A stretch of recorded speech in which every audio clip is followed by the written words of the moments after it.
Folks, it's 7:30. Would everybody please move into the auditorium so we can get started?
Thank you, Mr. Snuffer. That's because the young lady who's going to be singing the national anthem has it.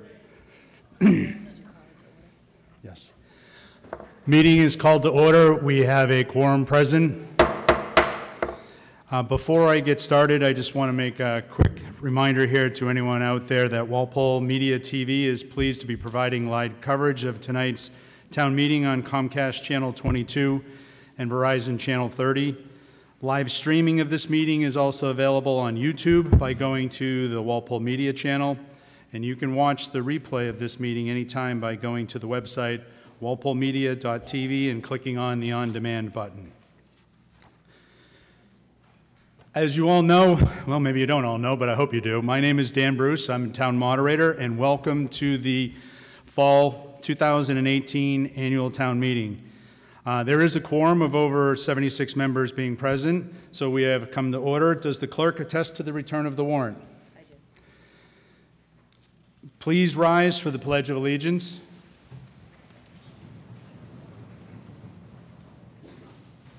I pledge allegiance To the flag of the United States of America, and to the republic for which it stands, one nation, under God, indivisible, with liberty and justice for all. I'd like to introduce Madison Kelly, who is a local singer, songwriter, musician who's going to be performing our national anthem this evening. Madison is a 2016 Walpole High School graduate. She also performs in a duo by the name of Coffee with Her.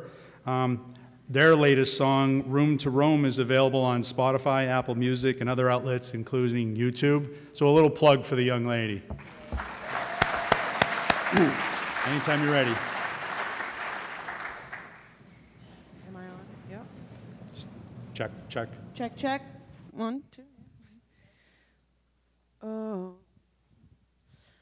Oh, say, can you see by the dawn's early light what so proudly we hailed at the twilight's last gleaming, whose broad stripes and bright stars through the perilous fight, oh, the ramparts we watched were so gallantly streaming, and the rocket's red glare, the bombs bursting in air, gave proof through the night that our flag was still there.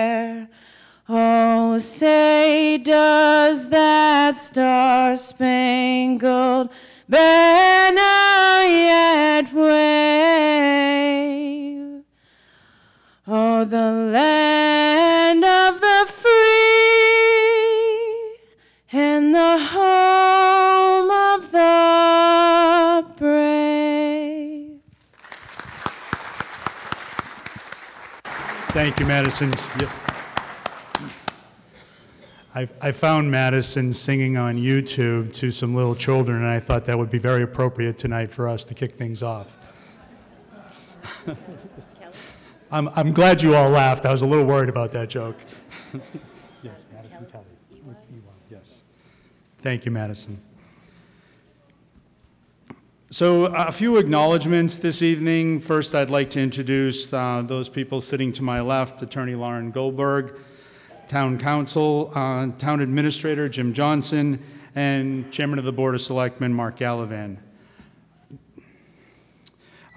Next, right into the introducing the new RTM members. We have 20 this year. I'm just going to quickly read off your names. Please rise when I read your name off to be recognized. Everyone just wait until everybody's up. And then there may be a few members that need to be sworn in. Are they all from? And I'll let you know if I raise it. So Precinct 1, Elizabeth Barrows and Linda Keith. Precinct 2, Kistra Damaso. Mary Ellen Jordan Mercier. David McCallum. Precinct 3, Lori Golub and Richard Zaccaro. Precinct 4, Justin Hayner. There he is. And Shannon McCarthy. Precinct 5, Roland Cuniff and Jeffrey Fisher. Precinct 6, Alan Albert and David Blah. John Lee. Precinct 7, Benjamin Barrett, Joseph Kelly, and Douglas Shea. And Precinct 8, Mary LaRosa, Janet Rock, and Susan Shockett.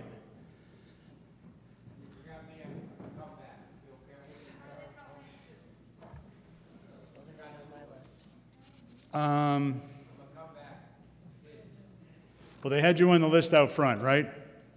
Yeah. Okay. These are, okay, thanks, Mr. Carroll, Bill Carroll.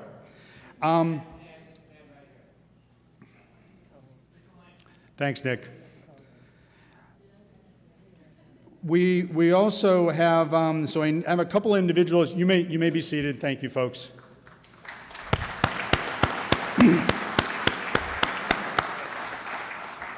We have a couple of members here, too, that need to be sworn in. So if you're here, please rise for your swearing in. Jillian Morley.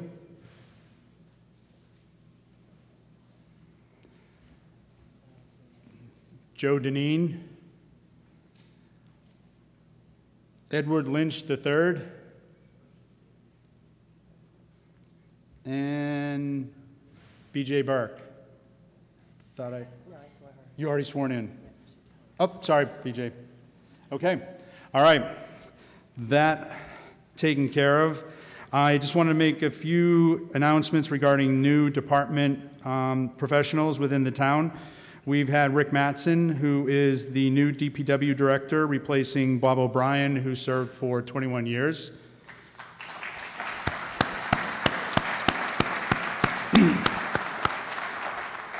We also have Dr. Bridget Goff, the new Assistant Superintendent of Schools, replacing Dr. Jean Kenny, who retired after 27 years.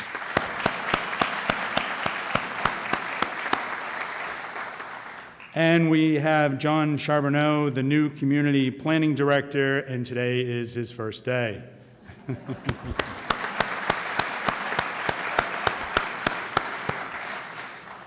Also, as you know, town meeting doesn't happen without the efforts of many, many people, some of who are as follows: the League of Women Voters, who are staffing the front door, Nancy and Joanne, thank you. Also, a big thank you to the town clerk, excuse me, Liz Gaffey and her staff, Laura Bamford, Darlene Leonard, and Sharon Stedman for preparing for this evening's town meeting, which is No small task, as I'm sure you all understand.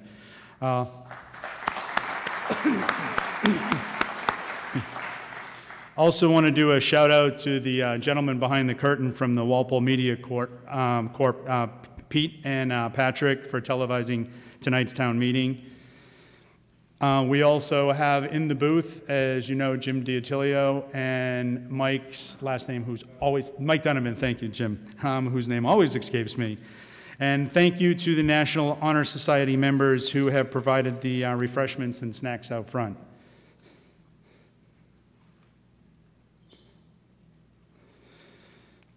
Final thank you goes to Claire Abril and Cindy Berube. I leave the best for last for all the work they do at Town Hall to prepare for this evening. No slight to anybody else I've already mentioned. To go over quickly some procedural rules just for all parties. I know most of you are familiar with it, and those of you that attended the new introductory meeting the other night, well, some of this will ring true, but I do just like to start off with this. Please note, if you're an RTM member, a town official, or a member of a town board or committee, you need to sit on this side of the break. It's clearly marked down there, so if you're not there, please come forward. If you're not an RTM member and you're sitting beyond the break, please move to the back. If you would like to speak, please come down to the microphones located at the two aisles at the front of the hall. Please do not move the microphones, turn them, otherwise move them up or down. Just speak. It will pick up your voice, they've assured me. And if it doesn't pick up your voice, believe me, the members will let you know that you're not being heard. When you are recognized to speak, please identify yourself by name or precinct, even if I call you by name, just to identify yourself so that new members and others that may not be familiar with you get to recognize who you are. If I don't remember your name or I mess you up accidentally, please accept my apologies up front. Again, remember to address your remarks to the moderator. If you are asking a question, I will direct it to the appropriate official for response. And you should really avoid direct dialogue and a Q&A with the party that you're questioning. If you use facts and figures when speaking, please reference the source. If the source is a document, have enough copies for all 150 members. I will make an effort to recognize any RTM member wishing to speak on an article motion for the first time over those who have previously spoken to the issue. So if you are in line again and notice individuals behind you, please be aware I will bypass you to allow the others to speak for their first time. The podium down front is only to be used by town officials, town committee members, and other ex officio members whose official duties have relevance to the motion. RTM members shall speak from the aisle microphones. When the debate on the particular article is complete, we will take a vote. As you know, voting is usually by voice, aye or no. And when it's too close for me to declare, I will take a standing vote. Which leads me to the next matter. I need 6 tellers, 2 on the left, 2 in the center, and 2 on my right. Volunteers? Yes, sir. John Lombardi. Thank you, Mr. Lombardi. He's on the left. My left. Second person from the left?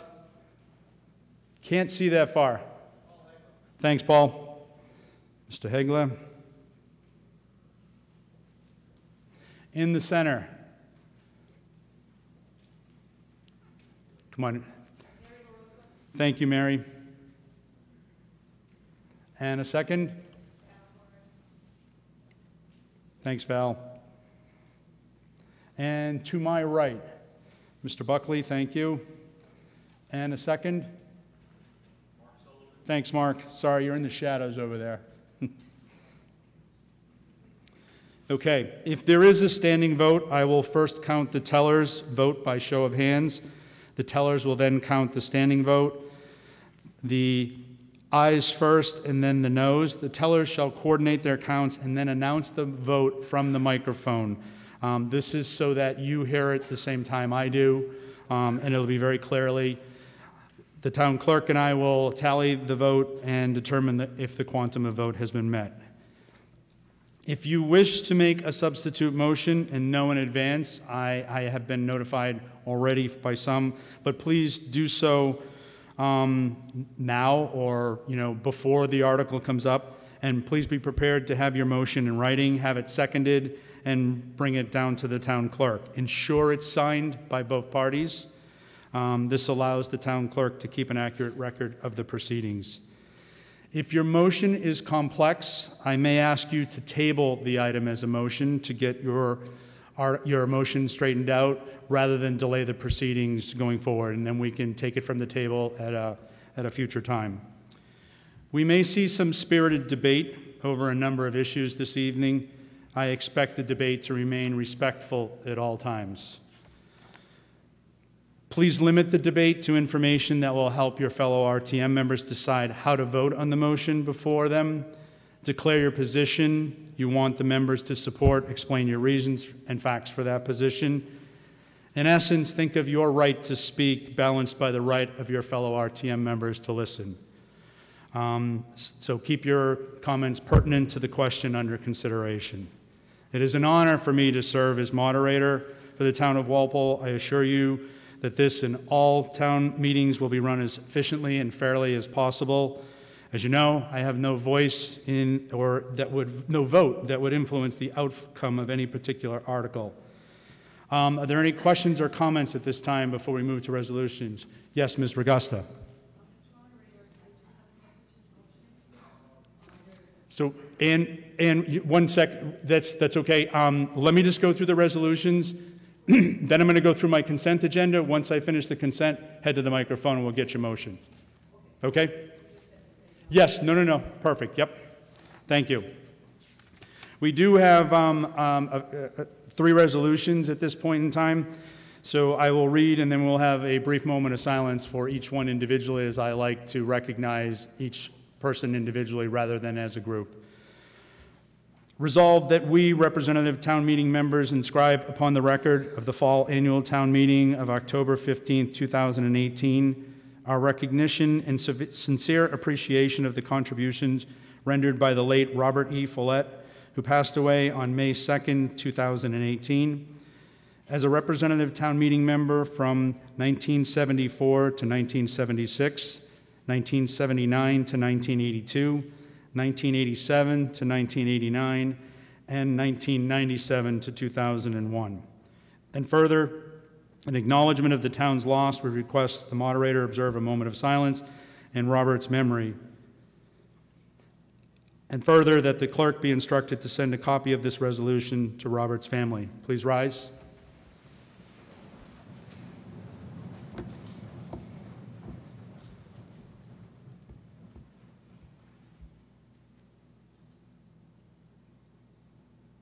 Please be seated. Thank you. Resolved that we, representative town meeting members, describe upon the record of the fall annual town meeting of October 15, 2018, our recognition and sincere appreciation of the contributions rendered by the late Albert A. Scott, Jr., who passed away on June 9, 2018. As a representative town meeting member from 1978 to 1981, and further, in acknowledgement of the town's loss, we request the moderator to observe a moment of silence in Albert's memory, and further, that the town town clerk be instructed to send a copy of this resolution to Albert's family. Please rise.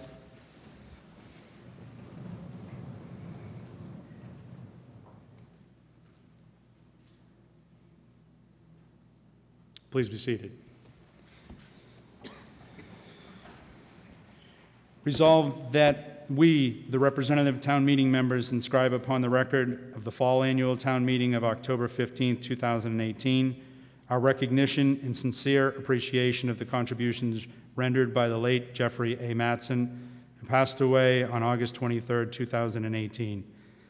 And as a representative town meeting member from 1987 to 2011, and further, in acknowledgement of the town's loss, we request the moderator observe a moment of silence in Jeffrey's memory, and further, that the town clerk be instructed to send a copy of this resolution to Jeffrey's family.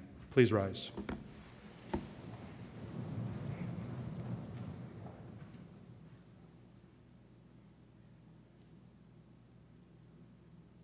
Please be seated.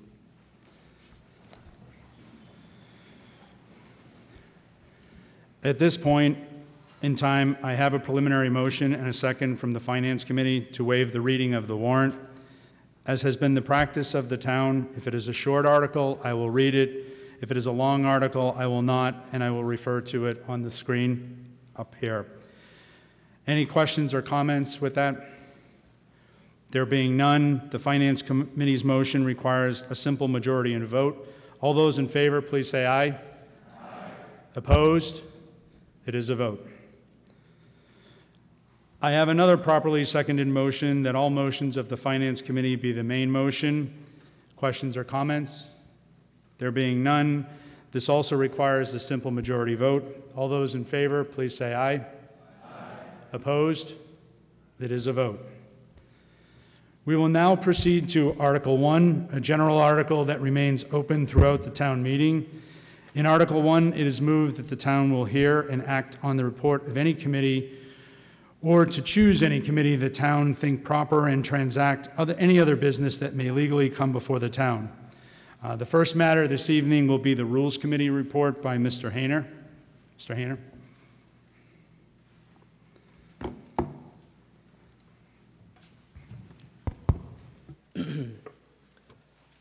My name is Justin Hayner. I'm the chairman of the newly formed Rules Committee.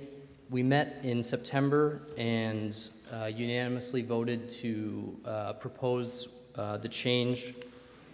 You can find it on page 3, if we don't have it up here. It's on page 3 of the rules book under section 2E and 2F is what we're going to be looking at. Essentially, these changes are just brought forward to codify the rules we've already been operating under here at least the last two town meetings. I'll read the new proposed language. The primary sponsor or spokesperson for and or against a motion shall be limited to 5 minutes for their presentation. They may also motion for one additional 3-minute extension if needed, which will be adopted if there's a majority vote by the RTM members. All other subsequent speakers shall be limited to 3 minutes. The idea behind this is not to limit speech. You can speak as many times as you'd like. The idea is just to simply give a chance for others to speak who have not yet spoken. Also, this vote requires a 2/3 majority to adopt. And if there's other rules you'd like to change, please approach your Rules Committee member. There's one from each precinct, or you can email me directly. Thank you.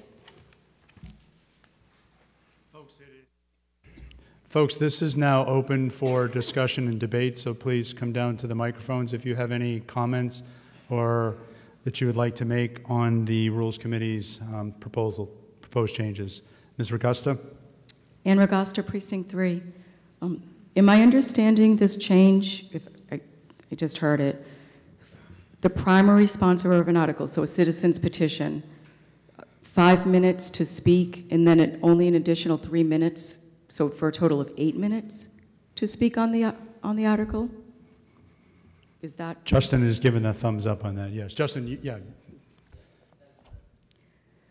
So you're asking this town to vote, so when you say it's not limiting the time for speech, can you elaborate on that? That doesn't make, it sounds like it's an 8-minute maximum. That's correct, but you are free to defend your presentation as many times as you'd like afterwards. So in fact, the presentation in chief, which would be the presentation that the sponsor is giving for their article, is limited to 8 minutes. And you're saying that the rebuttal can be added on if someone asks a question, but that the presentation itself is limited to 8 minutes. I just want to make sure I'm understanding. Yeah, that's correct. In what 8 minutes, how is that determined? How is that determined to be a sufficient time for a presentation? I mean, it's just we discussed it in the Rules Committee, and that seemed to be, that was the consensus among the committee. The idea being that you would focus on the most important information to educate the body, and then you can continue to speak until the motion is closed. Well, no, actually what you're saying is you can't continue to speak until the motion's closed. You're actually saying you can defend or rebut questions or comments that are presented, but in terms of the actual presentation. So I'll just cut to the chase. I think it was an arbitrary amount of time that was selected. I don't think it's necessarily an appropriate amount of time. I think every article is unique. I think every article has a whole host of issues and layers and levels. And I think that the moderator's function certainly can control the length of it. If a presenter is becoming repetitive, I think the moderator has the ability to shorten that presentation. So I don't agree that 8 minutes should be the limit. I don't know what the number should be. I don't know that there should be a number, but I certainly don't think that 8 minutes is sufficient. And I'm actually upset when I heard you say that it's not limiting the time to speak. I don't agree with that statement because you clearly, it does limit the time to speak. Thank you. Mr. Pila. Richard Pila, Precinct 7. Does that also mean that if the town is making a presentation to the town meeting members on a particular project, are they going to be limited to 8 minutes as well?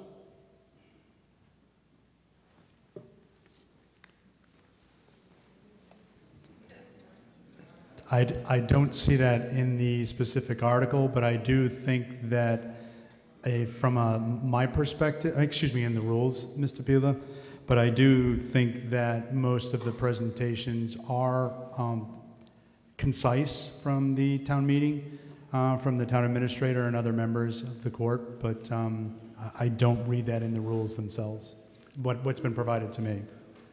Well, if I recall correctly, Mr. Moderator, that there have been presentations in the past that have well exceeded 8 minutes. And so if there is a presentation in support of an article, they should not be given any more time or any less time than someone who is proposing a substitute motion to an article.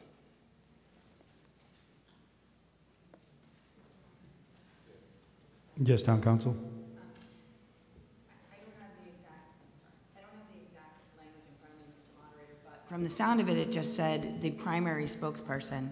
And to me, that really didn't sound like it was differentiating between a town official and a non-town official.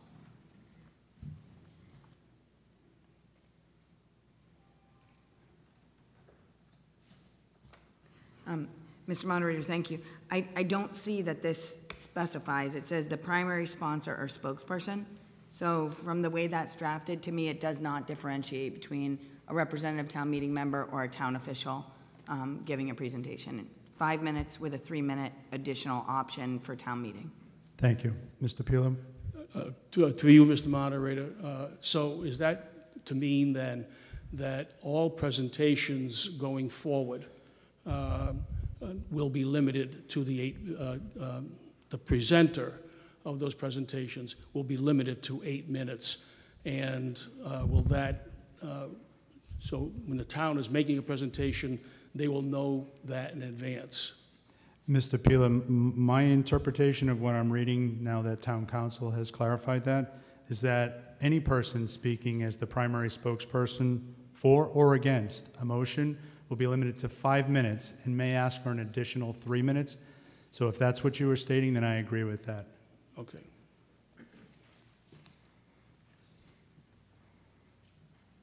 Mr. Hamilton. Hamilton, Precinct 5. I rise against this because I've witnessed many presentations where someone from the private sector has brought in an attorney, an engineer, a specialist in another field, and their presentations are much more lengthy than 8 minutes. So, and as a voter for town meeting, I would want to have the information they're going to provide before I vote. So I speak against this motion because it would become arbitrary if some people from the private sector were allowed 10, 15, 20 minutes, and members of this body were allowed only 8 minutes. So I think that's very unfair, and I speak against it. Thank you. Thank you, Mr. Hamilton. Yes, sir.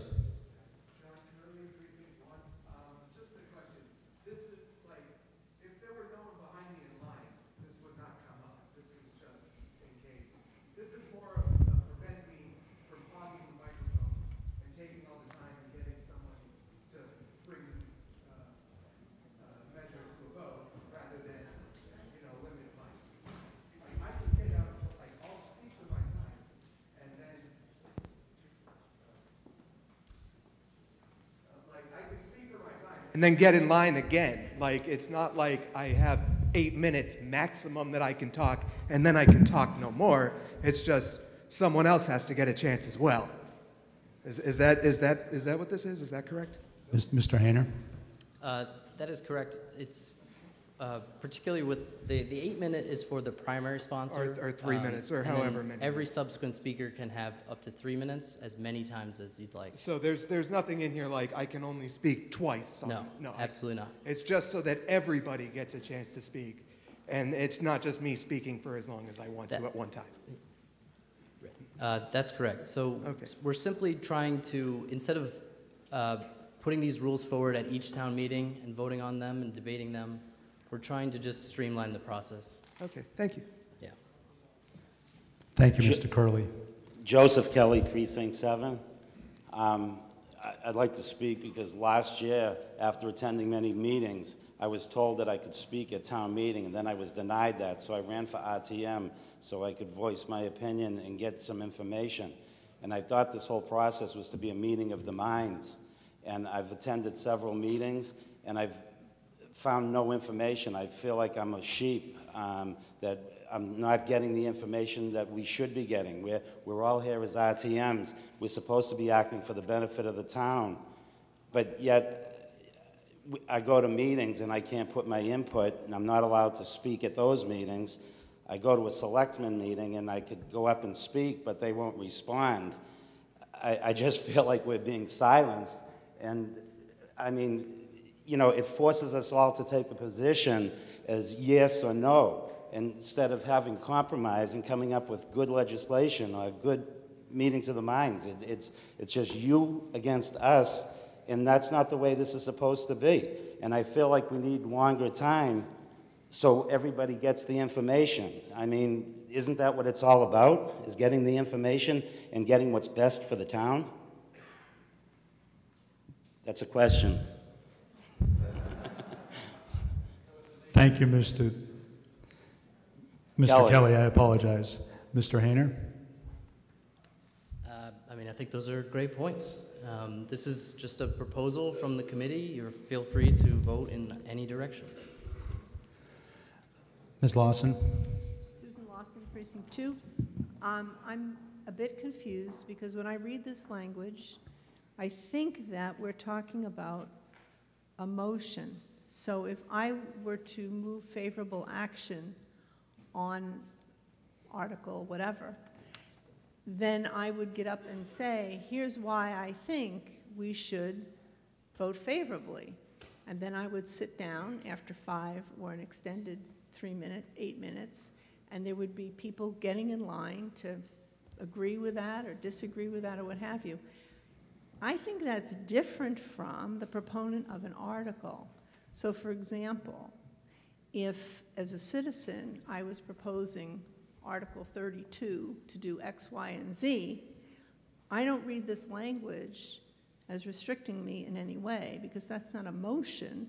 What I'm doing is saying, I'm the proponent of Article 32, and here's my presentation, and here's why I think it's a good idea. So I guess I'm asking you to clarify. Are we talking about someone getting up and saying, I'm the proponent of an article, and giving a presentation about that article? Or are we talking about that presentation is done, and RTM member Jones stands up and says, I'm against this, and here's why, or I move favorable action, and here's why?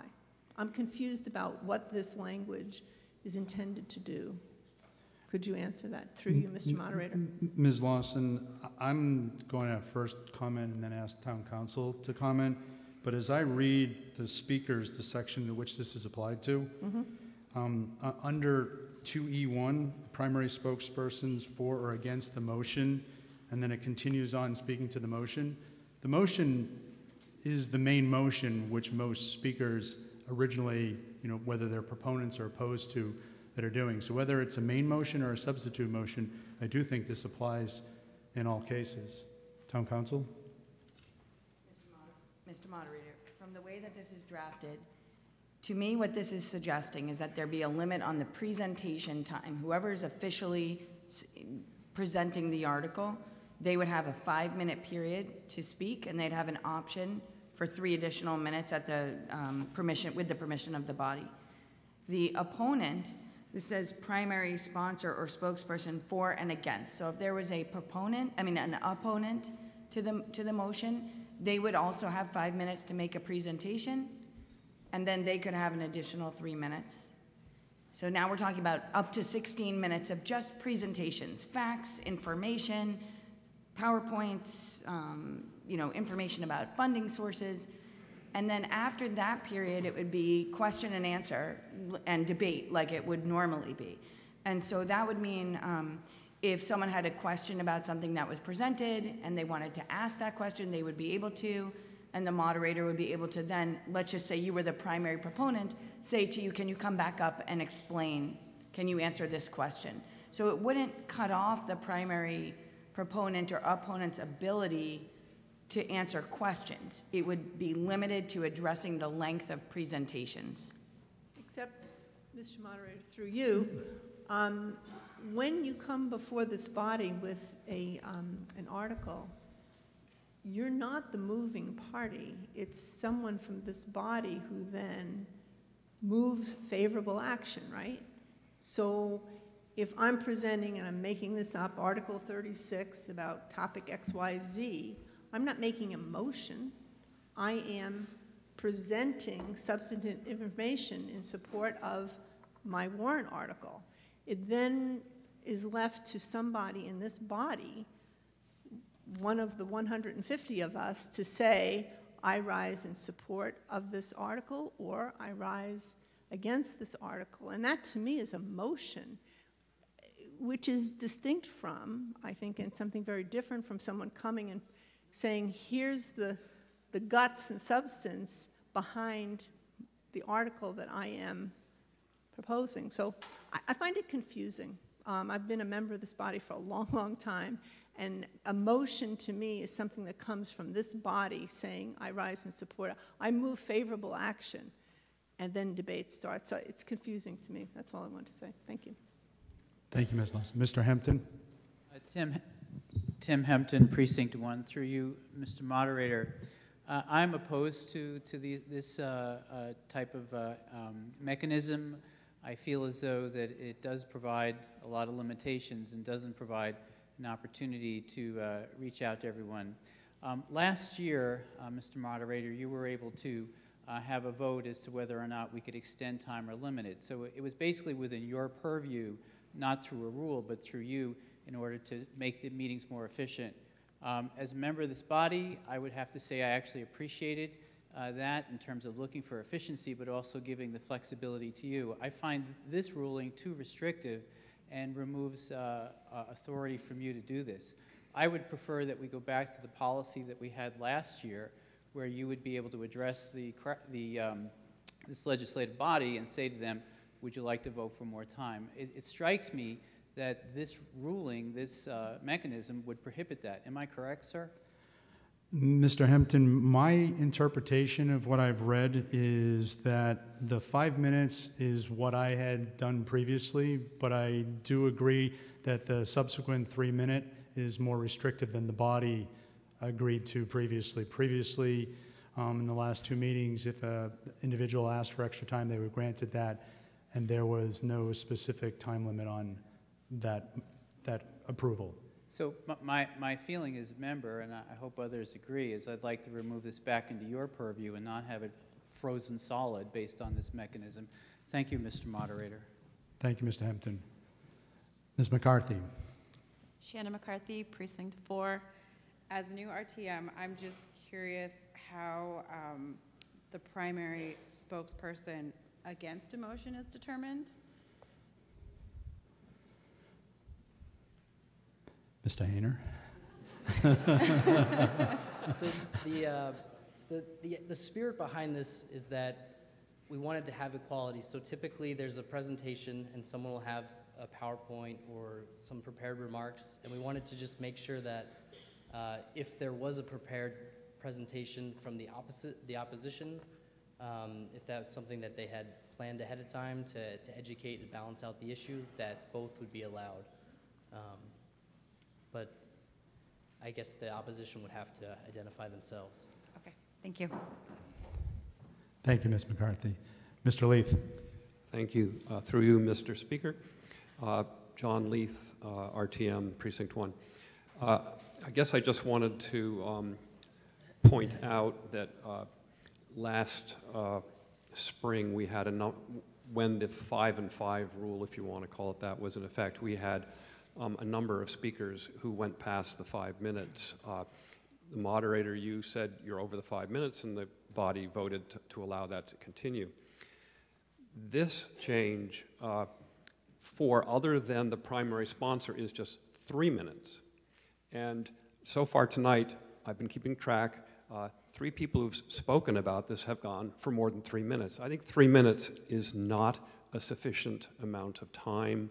I think that what we did last spring, and I think it was previous fall as well, worked quite well. And I think that the fact that there is not a election for someone who's speaking to continue speaking with the permission of the moderator, I just don't think that would work particularly well. So I stand against this. I think it needs to be reworked. Thank you. Thank you, Mr. Leith. Mr. Snuffer.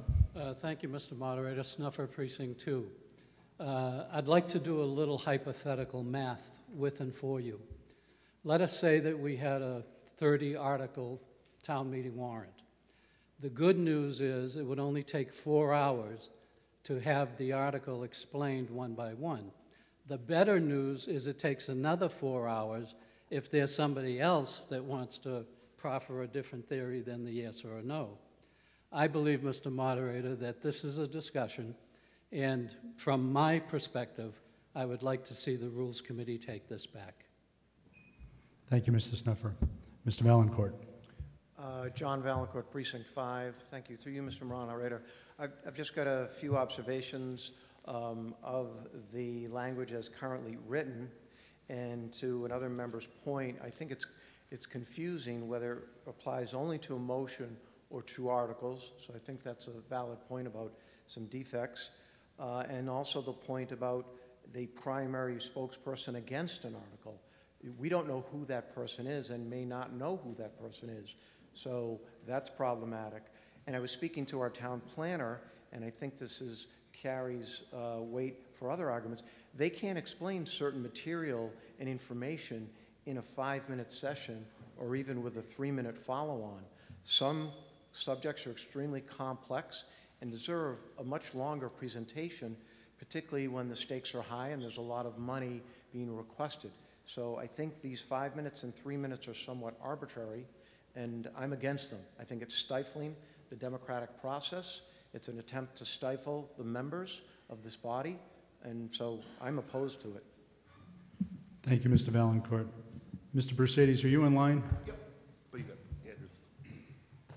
Andrew is next.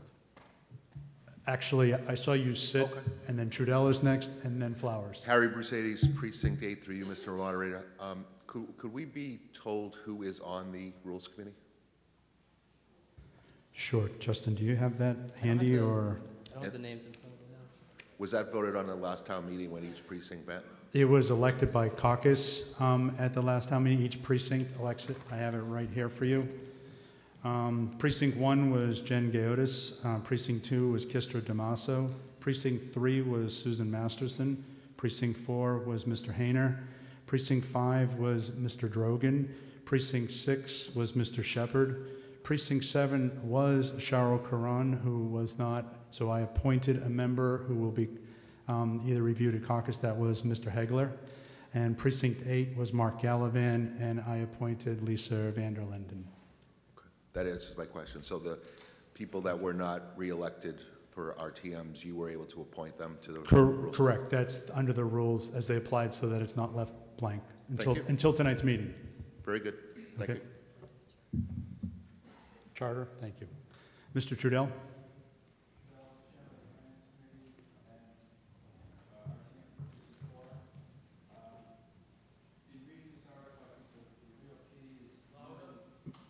Mark, more to the mic, yeah. No. Is that better?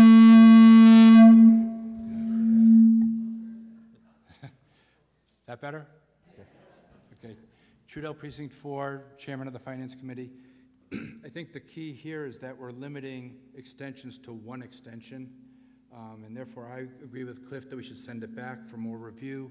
If a presenter knows, excuse me, that they're going to go beyond the 5 minutes and they can give us a reasonable time frame before they start, we should be able to vote them an appropriate amount of time, knowing that the presentation was earmarked to be longer to begin with. Thank you. Thank you, Mr. Trudell. Mr. Flowers. Andrew Flowers, Precinct 4. I move the question.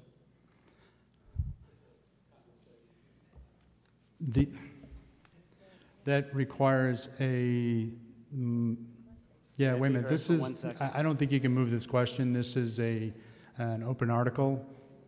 So, and yeah, it's a committee decision here. So we're going to continue the conversation. Mr. Kelly? I would think out of respect for people that didn't know that there was going to be a limit on this and had prepared their, whatever it is they're giving, should be given the respect to let them present it the way it was prepared. I mean, don't we all, isn't that what we're here for the benefit of the town? Thank you, Mr. Kelly. Any further questions or comments with regards to the article in question? Yes, sir.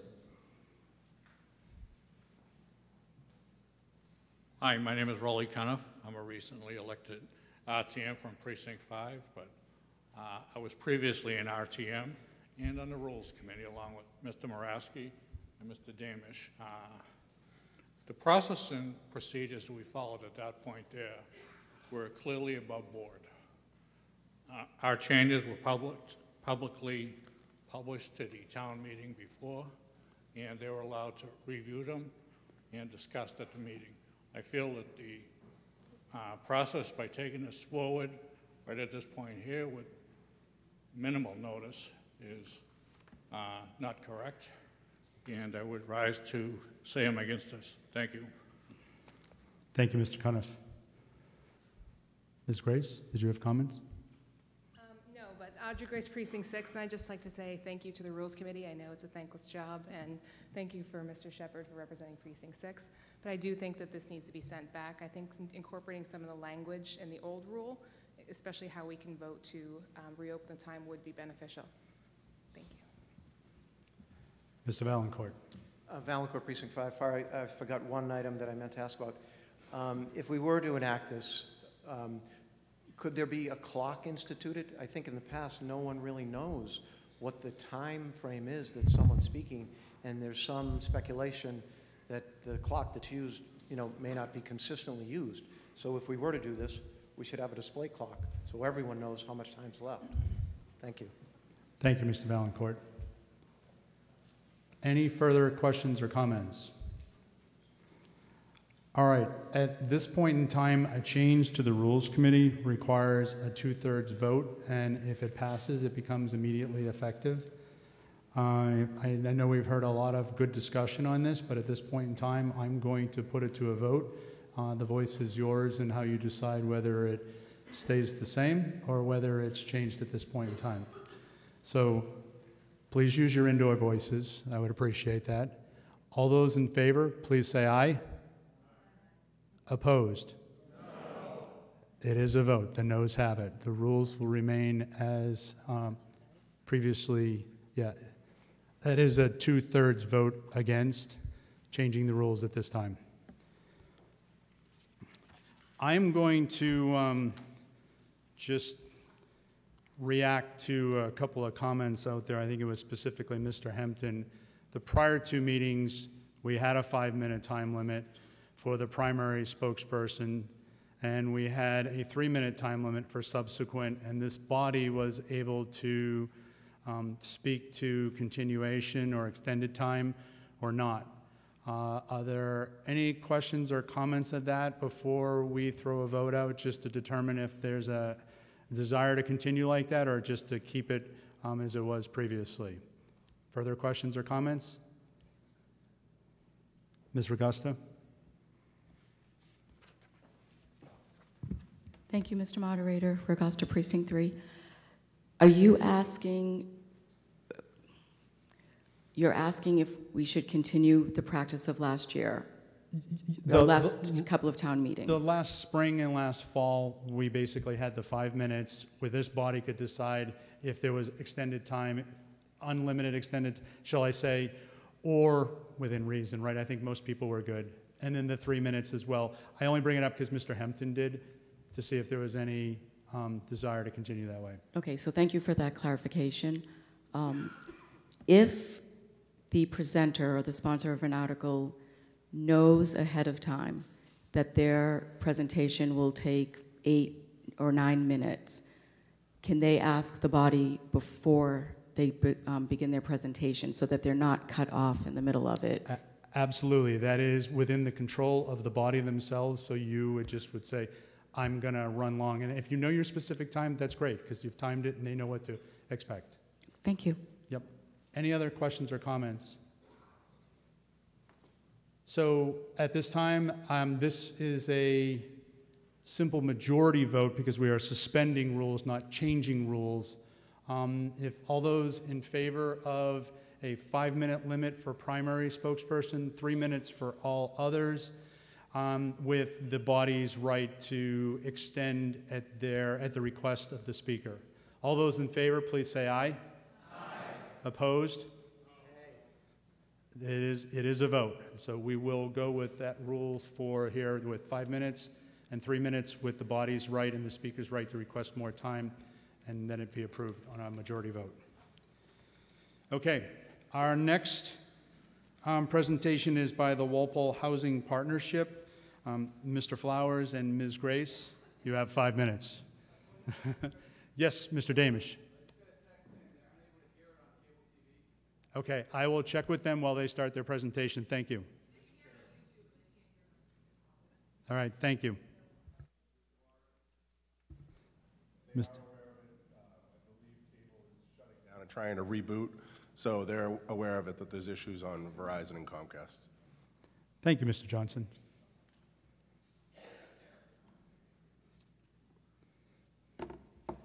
Hi, everyone. My name is Andrew Flowers, Precinct 4. I'm the chair of the Walpole Housing Partnership. I've set my alarm on my stopwatch here for 5 minutes. This is Audrey Grace, the vice chair. We have a quick update for you. Next slide. First, I should say, who are we? We're a selectman-appointed committee of residents who are working to improve and facilitate and improve the accessibility of affordable housing in Walpole. There are 9 members, and our main goal this year has been to update the housing production plan, but we've done a lot more than that. We met with the Massachusetts Housing Partnership, which is the state-level agency that provided a lot of great insight onto how we can improve affordable housing in our town while still keeping its character and improving everyone's property values. Another thing we did is we've met with our new consultant, Gino Carlucci of PGC Associates.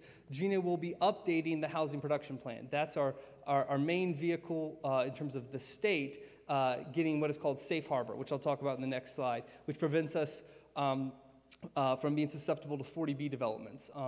Gino is going to be updating the housing production plan, and we're going to be meeting with him again later this year, at least twice. And finally, and this is probably the most important thing we've done, is we started to listen to you, the public. We had a community listening session on October 4th. We're going to have 2 more public events, one later this month that Audrey will speak to, and another in November or early December. Next slide. So that's who we are and what we're doing, but why does it matter? Like, what's the affordability problem? The reality, as many of you know, is that Massachusetts, eastern Massachusetts, is in a housing crisis. The Boston metro area, both the rents and home prices are creeping ever higher, and it's encroaching on economic growth and on people's livelihood, on young people's ability to move back to the town they grew up in. And here's a few figures I'm going to point out for you. On the right here is the median home sales price that kind of got cut off here, unfortunately. I'm sorry, but the 2017 number is just a little below the 2005 peak. But the numbers to the left are really striking. You see that there are 1 in 3 residents of Walpole, and this is as of 2016, that are paying more than 30% of their income on housing, and 1 in 10 that are paying more than half. And all this comes to a head with that figure up there, the 7.15% number. This is a technical term. It's the subsidized housing inventory. This is the fabled 10% number that you want to get to as a community in Massachusetts to avoid 40B developments. That number's a lot higher than if you remember what we presented in the spring. If you go to the state's website, you'll see that our number is 5.4%. So what is this higher number? Well, the 40B development on Moose Hill Road is coming online, and those new units are considered affordable, and they're going to change our figure. So stay tuned. The goal, though, is to get to 10%, to have autonomy over our own development, autonomy for the town to not be susceptible to 40B developments. Next slide, please. So this is generally what we know. This is our current subsidized housing inventory. 4 ownership units, 43 Department of Mental Health or Department of Disability Services group homes, and 595 rental homes, and that includes the Moose Hill development. We also know that multifamily development in Walpole is only allowed in specialist districts in downtown, some parts of downtown and East Walpole. And also there's no 40R, which is smart growth districts, housing trusts, inclusionary zoning, or Community Preservation Act lands. What are those terms? You can know by coming to our listening sessions. Next slide, please. It's hard to give another 5 minutes working with Andrew, huh? So our next steps are we're going to meet again with the consultant on October 24th. We're engaging key town boards, including meeting with the Board of Select People and the Planning Board as well. We're also working on completing our housing production plan. We're meeting and listening to the community, and we're going to stay focused on increasing affordability in housing in Walpole. Even though they're at that 7.15 number, we have to realize that we have some developments in downtown that are going to come online and affect our denominator for that subsidized housing inventory. In addition, we have the census coming up in 2020, which is going to impact our count of the number of people in Walpole. Next slide, please. So we have our listening sessions. We really want to engage the community in the process of developing the housing production plan. And so we're doing that through a series of targeted listening sessions. The next main one is we have one coming up that's not on the slide on October 18th at the Senior Center, and our fellow RTM member, Mike Thiele and Phil Zagorowski, are going to be leading that charge on October 18th at the Senior Center. So if you're able to make it, please come. It's 11 a.m. Then we have the other one on October 24th. It does not conflict with the Patriots game this time, so we better have a really robust audience there. Go Pats. And then next slide, please.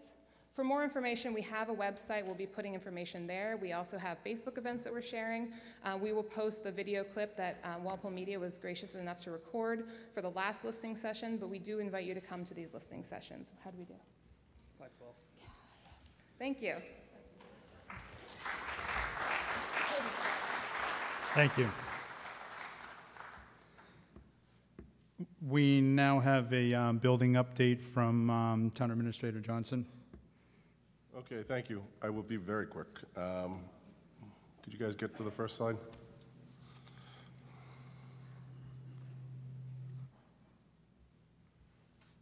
Okay, next slide, guys.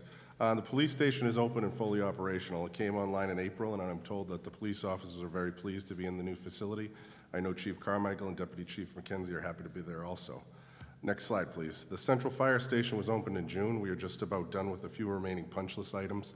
The PBC has been working diligently on this. Next slide, please. The South Street Center is on schedule to be opened in late December, early January. As many of you know, the town meeting funded $6.2 million for this project. The Friends of Walpole Elders, with the assistance of Rich McCarthy, Cliff Snuffer, Mark Gallivan, Josette Burke, Eric Kraus, have all helped to raise over $1 million to offset the cost of this building. I am beyond grateful to everyone who has donated and contributed to this project. Next slide, please. The vehicle maintenance garage is also nearing completion. Don Anderson, our building maintenance superintendent, has done a great job overseeing this project. It is my hope that the building will be operating right before winter sets in. The Old Town Hall Reuse Committee is continuing to consider some options for that building. I expect the committee will be submitting a report to the Board of Selectmen in early 2019. The dredging of Memorial Pond is underway. As you might have noticed, they're building a road, quote unquote, out of timbers to get to the middle of the pond. If the weather cooperates, it should be done by Thanksgiving.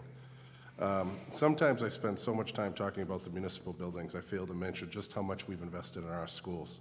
I'd like to highlight just a few items here that we've done over the last 5 years. As you can see with the next slide, we've invested over $14 million in the public schools since 2013.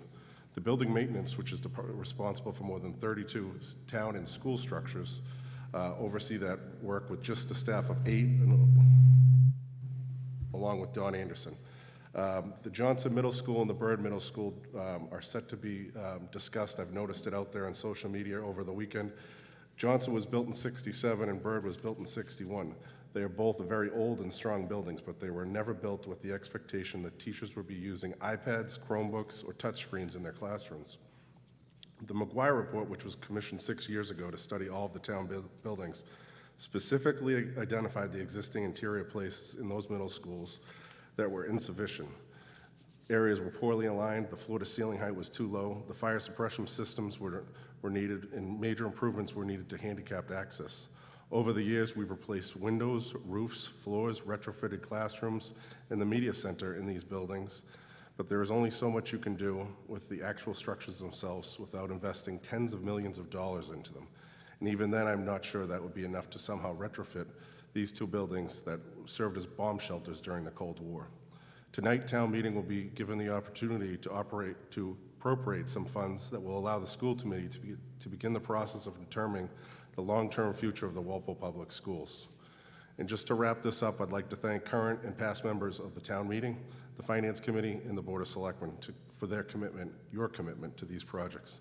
I am proud to work here as the town administrator for the last 4 years and to be able to serve the community. Very few communities in the state would have been able to do what we've done without the need for an override and within our own budgets. These projects help our police, DPW, and teachers do their job. They are projects that will preserve the natural resources of the town and provide all the residents, including children and seniors, with a place to go and be active. They are part of the equation in making Walpole great and a great place to live. Thank you for taking the time. I hope I was under 5 minutes. Well under, Jim.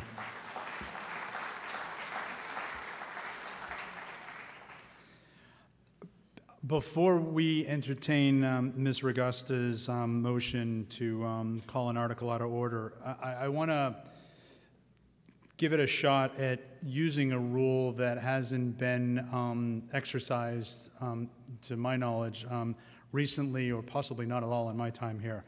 I put that out there purposely. This is called the consent agenda, so if you have your rules with you when I'm talking to it, it's under section 7, considering articles out of order, and it's called the consent agenda. The only purpose I bring this forward is to expedite the meeting of less, I hate to say less important, but less controversial matters, to ensure that there's a full and necessary discussion to be heard on other more, shall we say, controversial or pertinent articles. The rules do provide for this. It is used by many other towns in my research and study. The whole idea with the consent agenda is to look for articles that no apparent controversy and could be properly voted on as one unit. If you'll think the way we review the budget in the spring, we put a hold on articles and everything else, we vote en masse. That's kind of what I'm talking about here, and I've chosen 5 articles just for starters here. If any member objects to the inclusion in here, all you have to do is say hold article number, and we'll pull that out of the consent agenda and we'll debate it as we normally would. Everybody clear on that?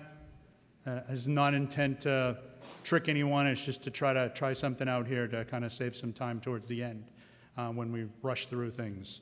So the first article, and again, this is based on my review of the last few years of how we've reviewed it, but you in your own heart should look at it and don't be swayed by what I'm proposing to do, please, by any stretch of the imagination.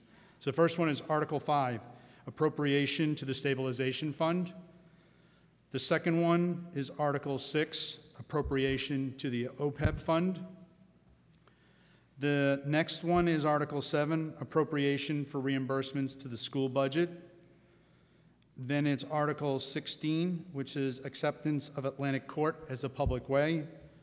And the last one is Article 17, acceptance of Warren Lane as a public way. I'm going to pause for about a minute just to have you look at that. I don't want to push this on anyone.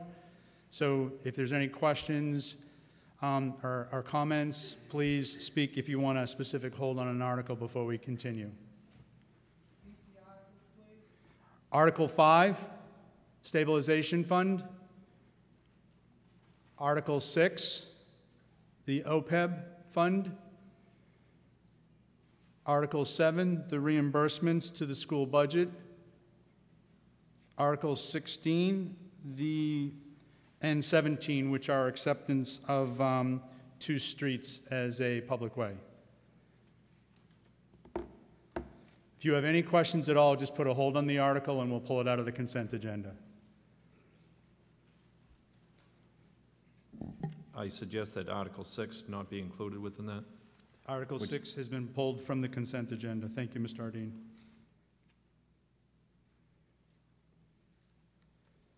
Mr. Snuffer?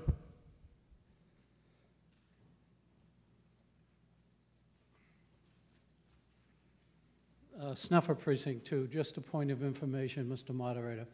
I realize that you provided an admonition to this town meeting that it had not been exercised in some time. Correct.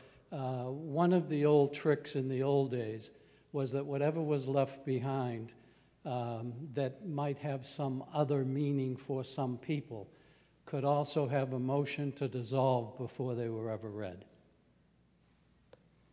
And that's all I want you to know. Thank you, Mr. Snuffer. Any other articles to pull out of the consent agenda? Okay, so we have Articles 5, Article 7, Article 16, and Article 17 that we will now vote en bloc. All those in favor, please say aye. Opposed? It is a unanimous vote on the consent agenda on all 4 articles. Thank you.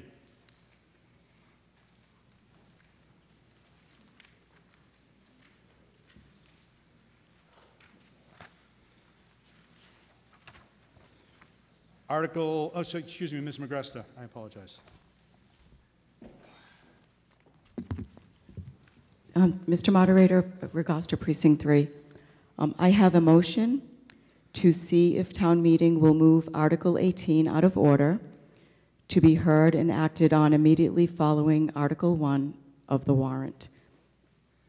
This requires a simple majority vote. Before we bring up any questions or comments?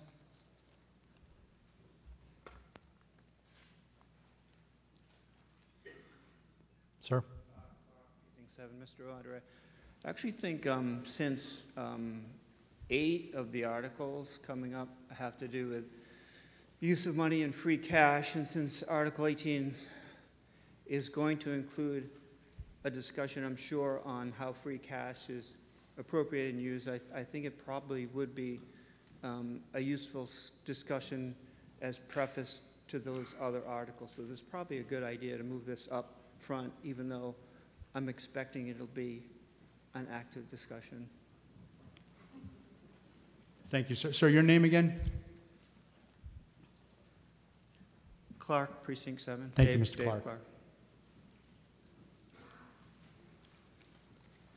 Any other questions or comments?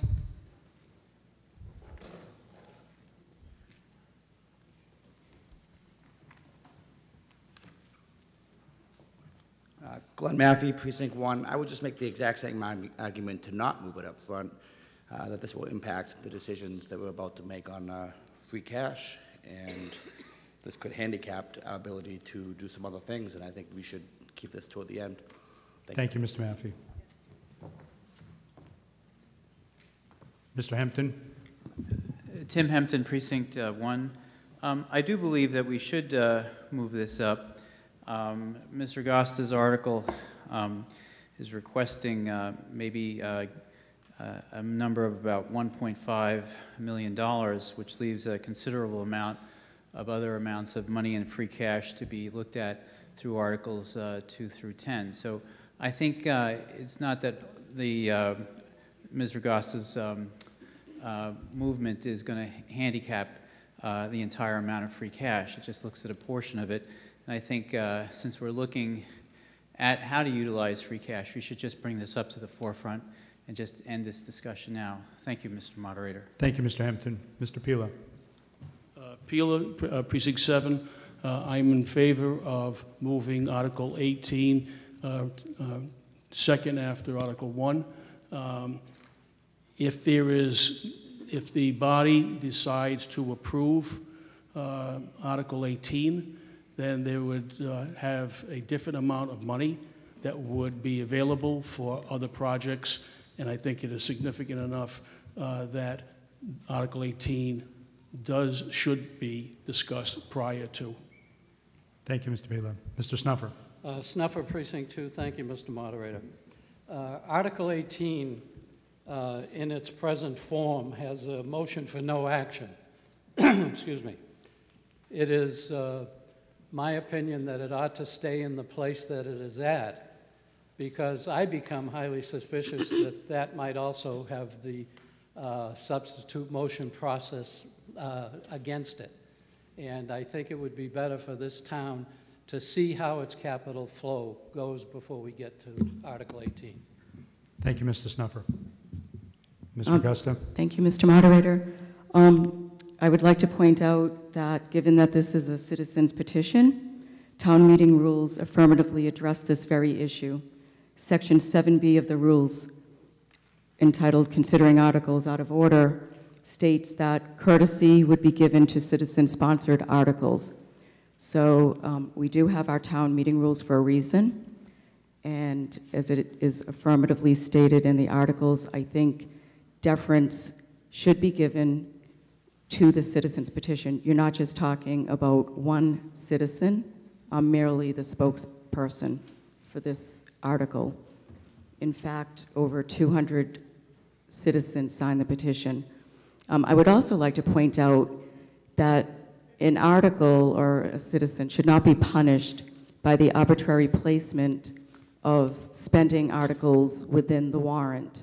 I think it's very difficult. We are faced with numerous articles, I think 11 articles that are requesting the appropriation of free cash.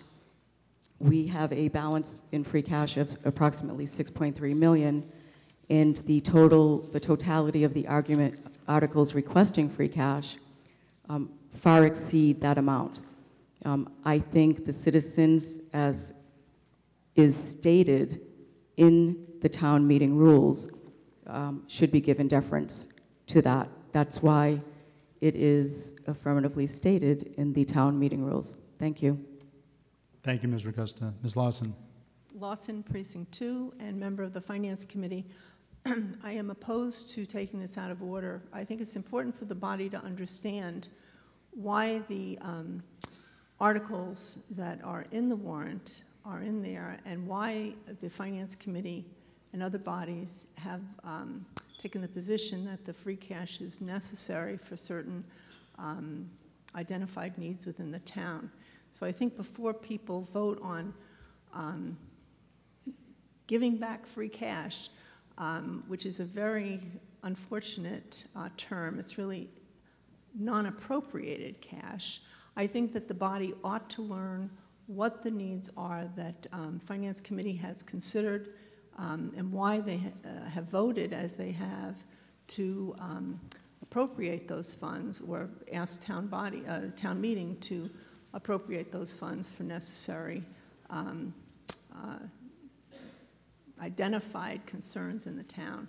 So it is true that the rules say that citizens petitions will be given consideration, but it doesn't mandate that an article must be taken out of order simply because it's a citizens sponsored article. So I rise against this. I think we should proceed as the warrant lays out the articles, and we should have a full discussion and debate about every single expenditure that we've identified the use of free cash for. Thank you. Thank you, Ms. Lawson. Mr. Curley. John Curley, Precinct 1. I'd just like to know how much like right now it's a very indeterminate amount of money we're talking about. This could be a small amount, this could be a large amount based on what happens later in this meeting. I think it would be better to know how much we're talking about, have a much more concrete number than to just, say we're going to do it regardless. I mean, if this is only going to be, $50,000, I think that could actually be a good, but if this is going to be like $1.5 million, I think that money is better spent like in infrastructure and stuff. So I don't think I can possibly make a decision, an informed decision right now without going through the other articles. So thank you. Thank you, Mr. Curley. Mr. Hamilton. Hamilton, Precinct 5. I rise in favor of moving this article forward, and I stand in support of the article. A lot of taxpayers have approached me about this article. Mr. Hamilton, please limit your comments to whether to bring the article forward or not, rather than the specific article itself. Yes, a lot of people have approached me, and they would like to hear this article, and it could be tonight that they could hear it. And they're very interested, and they are taxpayers also. Thank you. Thank you, Mr. Hamilton. Mr. Valencourt. Valencourt, Precinct 5. To address the specifics of the amount, it's 25% of $5.6 million. Or Mr. Valencourt, please limit your comments to bringing the article forward and not discussing the actual article itself at this time. Thank you, sir. I'm sorry. I'm just trying to be helpful that's quite all right. to one of the other members. I'm in support of the article. The rules support bringing the citizens petition forward. I think that's only fair, rather than suffer at the scheduling preferences of the town administrator and the others, where the deck is stacked against similar citizens petition.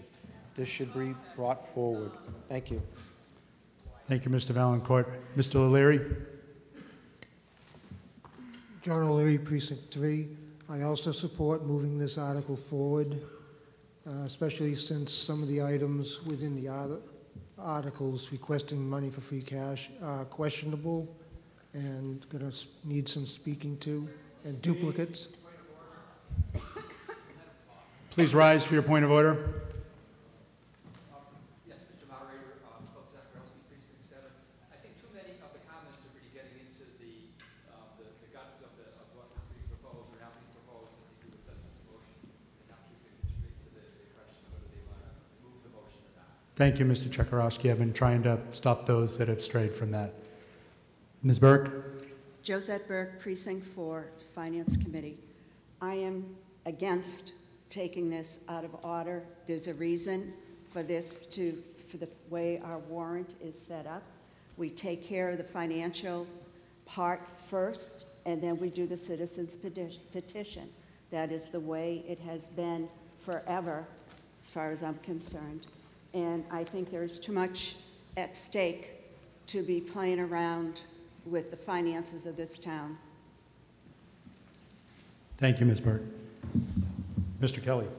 Last year, they moved Mr. Kelly, I apologize. Could you please state your precinct? I'm sorry. Just to get folks Joseph familiar. Kelly, Precinct 7. Thank you. Last year, they moved this a similar article to the end of the meeting, and I would say that for all the reasons opposing this, that they also apply to Ann's article.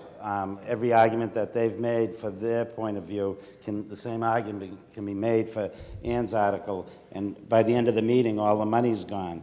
And then last year, they moved it, and they seemed fit to move Ann's to the end last year when it was in the beginning, and now they opposed to moving it the Thank you, opposite Mr. direction. Kelly. Mr. Flowers? Andrew Flowers, Precinct 4, Finance Committee. Move the question.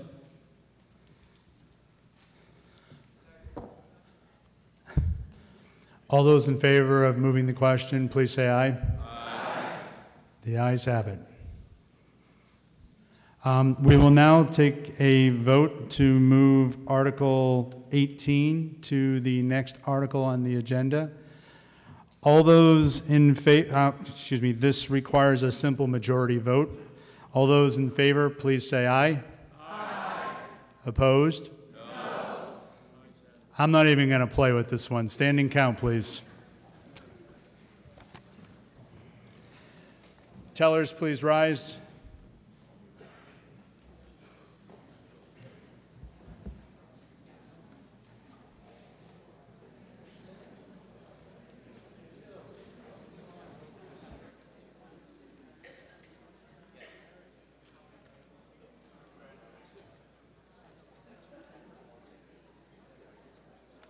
Everybody else, please be seated, and let's try to get through this as efficiently as possible. Tellers that are in favor of tellers that are in favor of moving the article up in order to be the next on the warrant, please raise your hand. Just the tellers. Just the tellers.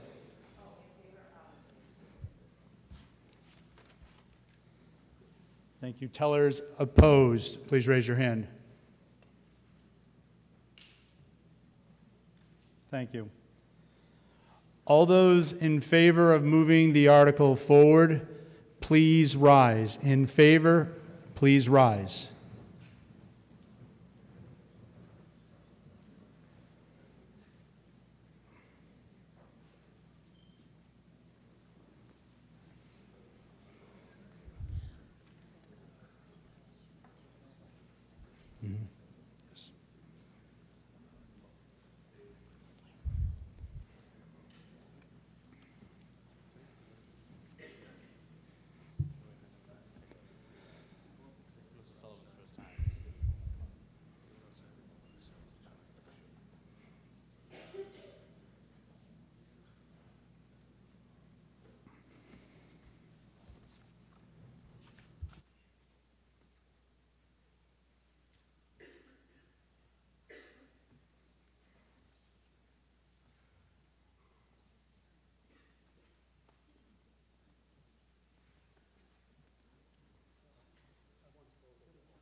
You are supposed to count the entire center section. Yes, you have the big job.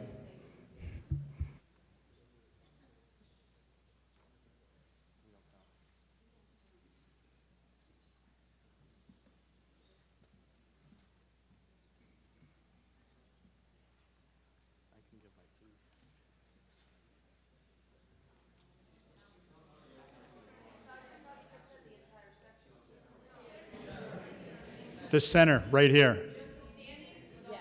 No, just the standing, yes.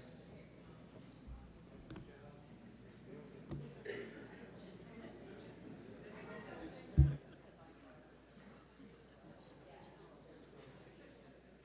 told him next time I'm wearing a tracksuit to Wednesday night, black tracksuit. And you should be counting no one after the break, too. Okay? Is the center tellers ready? I can't tell. All right, have you both conferred and validated your count? Okay, so Mr. Buckley, the right side? 2, Mr. Moderator. Mr. Hegler, the left side? 21.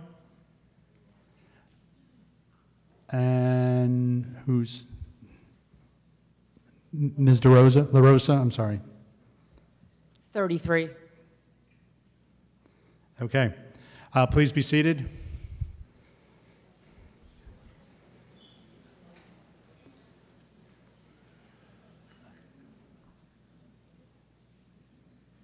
All those opposed to the article moving forward, please rise. Val and Mary, please count the, yes, down front, thank you.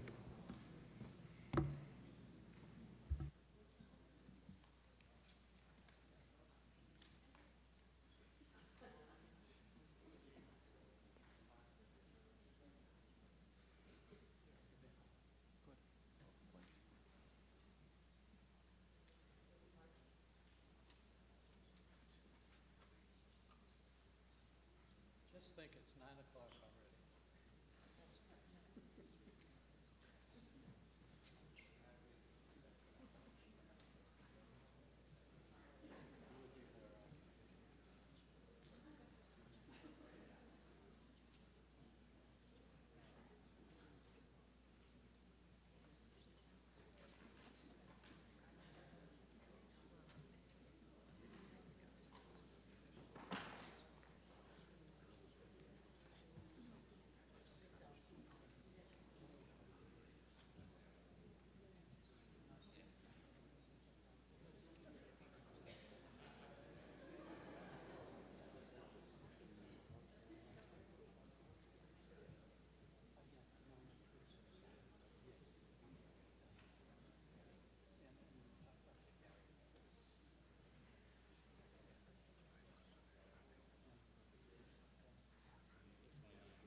To our distinguished guests, so I was just, you're right, third.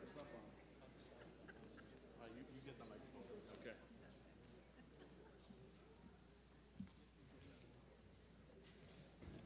Tellers, are we ready? Mr. Sullivan? 30. 30 for the right. Thank you, or my right. Mr. Hegler? 4. Thank you, Mr. Hegler. And Ms. LaRosa? 37. 37, thank you. And you counted the 2 down front, right? Thank you.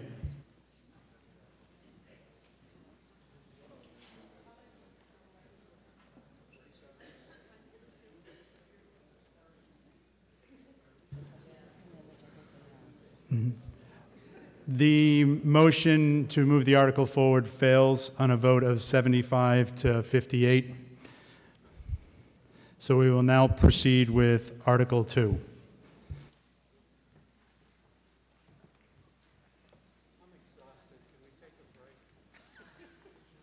Mr. Moderator? Actually, Mr. Snuffer has a great suggestion from his seat. It is 8:58. Let's take a 15-minute break, and then please be back in your seat in 15 minutes so we can get through this.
Mr. Taylor? Roll call vote by name, please, if I could. Excuse me, Mr. Taylor? Article 18, I'd like to have a roll call vote by name. So, Mr. Taylor, we did have a standing vote count on that, and it was a 75 to 58 vote. I do have, Mr. Taylor, I do have a right to Mr. Taylor, I will get to that. So if 20 other members want to stand with you for a roll call vote and go through that, then we may do that. You need 20 other members to stand with you to challenge the standing vote count. By name. So just want to make sure everybody understands we're going to go through a roll call vote to validate a standing count. By name.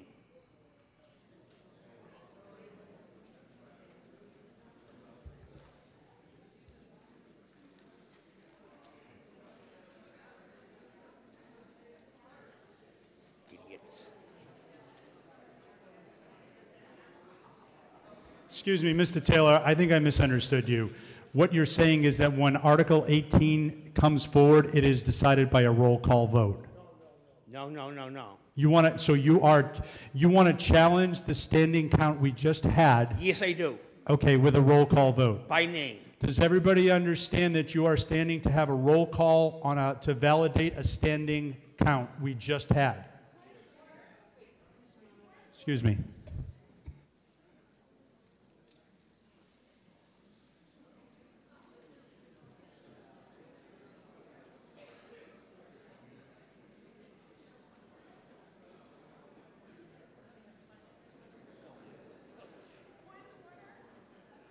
Ms. Lawson, point of order.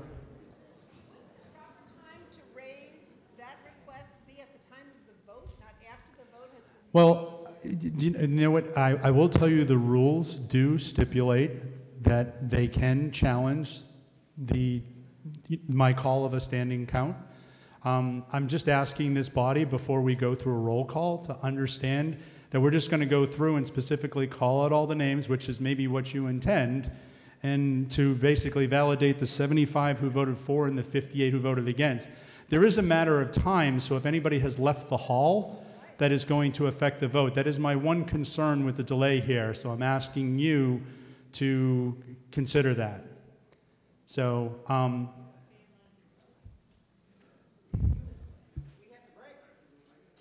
one moment.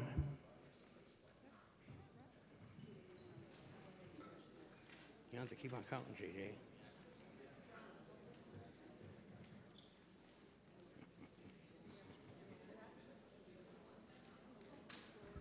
Okay, then if I could just go through and just count really quick. 2, 4, 6, 8, 12, 14, 16.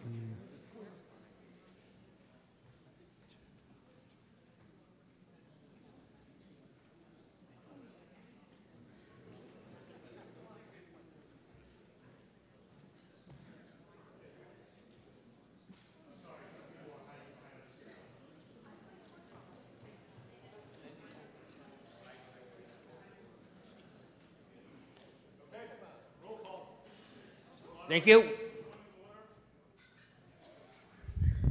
What happens if the roll call vote stand is different than the vote we had? Then the roll call will proceed. That was my question. So, and if members have left and they're not here to take their count again, then that will stand. So, What will stand? The roll call vote. Despite the delay, there was no other motion and we had to move forward. Mr. Curley? just to be clear, we're voting on whether to move this motion to the first. Correct. Not our vote has no impact on the motion itself and does not reflect our opinion of the motion itself. just on where the order of that motion This is in just the to agenda. bring the article forward. Okay, thank you. The roll call vote we just had. They're challenging our count of a roll call vote, which is they're entitled to do in the rules. Okay, so we will get the roll call underway.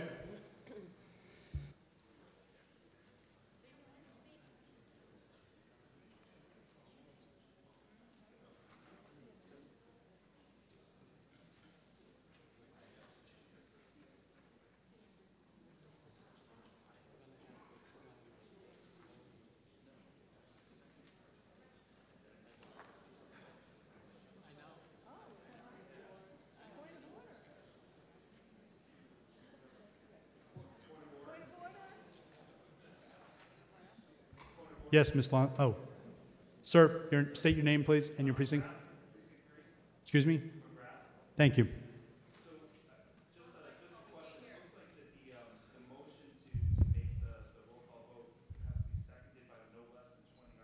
Then that's, yep.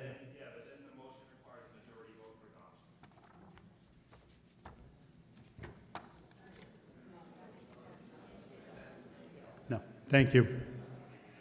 We're going to do a roll call vote.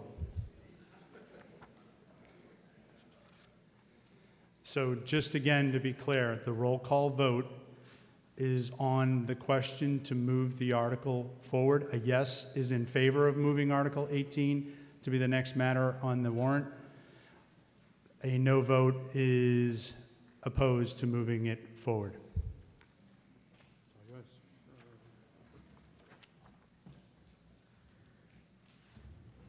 Okay, I'm going to call this in order of precinct, alphabetically. Megan Ahigian. Danielle Akins. Elizabeth Barrows.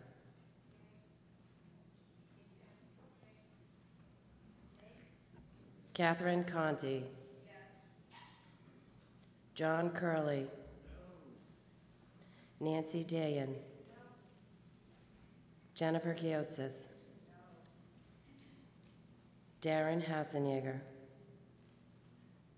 Darren Hassenyeger. John Hassenyeger. John Hassenyeger. Tim Hempton. Yes. George Hodges. Yes. Linda Keefe. Yes.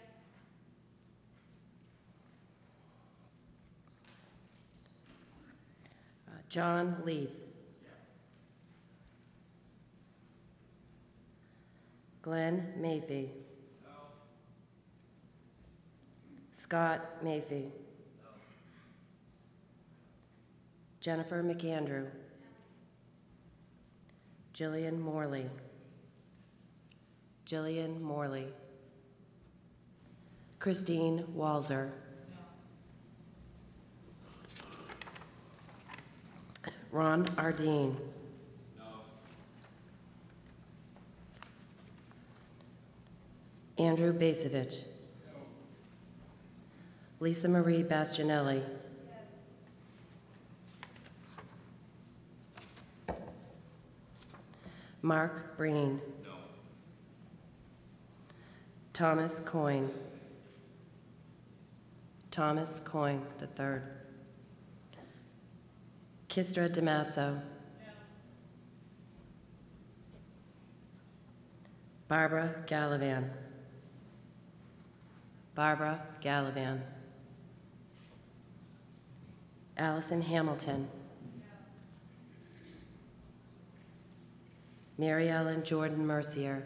Yes. Valerie Corey. Alice Lawson. No. John Lombardi. No. Sean McCauley. No. David McCallum. Yes. Clifton Snuffer Jr. No. Judith Stanton. No. Chandler Sullivan. Ann Walsh. Ann Walsh. Laura Whalen Bratzis.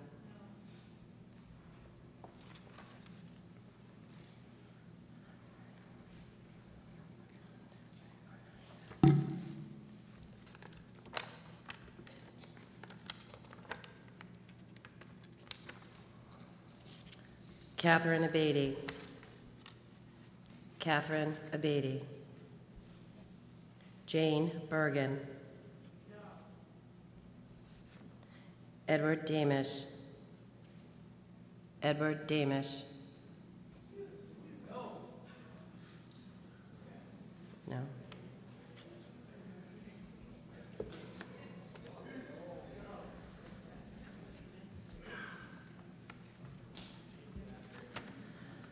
Lorelei DeLay. It's a no.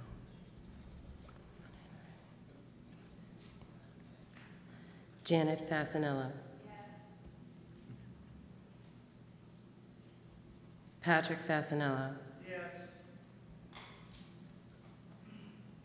Kenneth Fettig.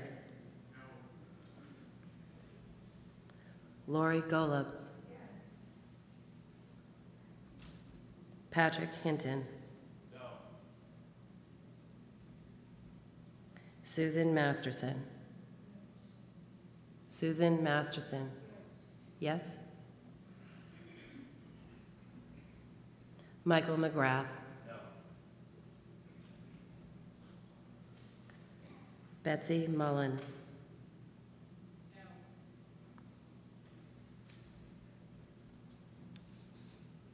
John O'Leary. Yes. Robert O'Leary. Yes. Ann Ragosta. Yes. Martha Ryan. Martha Ryan. Maureen Smith. No. Mark Sullivan. No. Richard Zaccaro. Yes. Richard Brown. Go.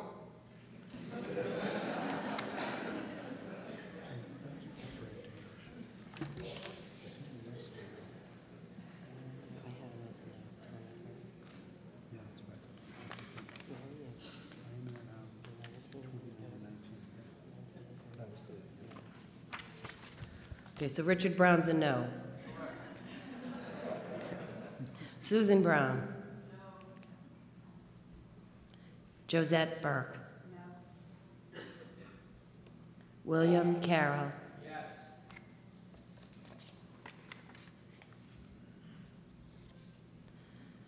Paul Connolly. No. Virginia Connolly. Carrie Denizio. No. Joseph Deneen. Joseph Deneen. Andrew Flowers. No. Justin Hayner. No. Stephen Hendricks. No.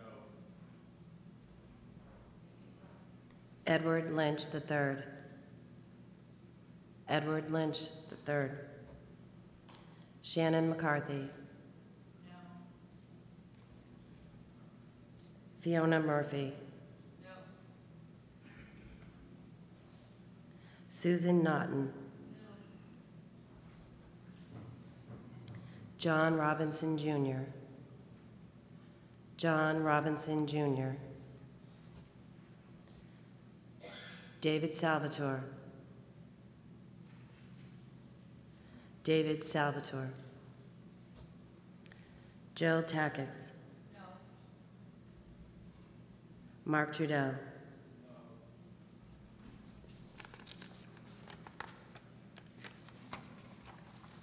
Harry Cloud Jr. Yes.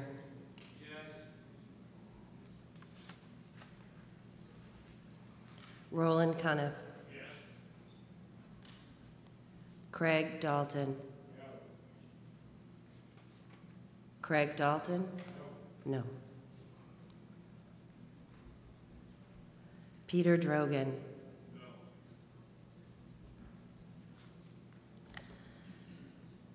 Jeff Fisher Sr. Don Freiberger. Kathleen Garvin. Bernard Goba. Bernard Goba. William Hamilton. Maura Harding Clow. Edward Jakowski. Joanne Mulligan. John Murtaugh. John Murtaugh. Bruce Norwell IV. James Pellegrin. Eric Samargidelis. Eric Samargidelis. Paul Stas. Michael Thiele. John Valancourt.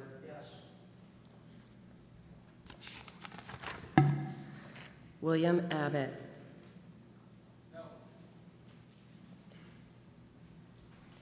Alan Albert. David Blau. Thomas Bowen Jr. Thomas Brown. Thomas Brown.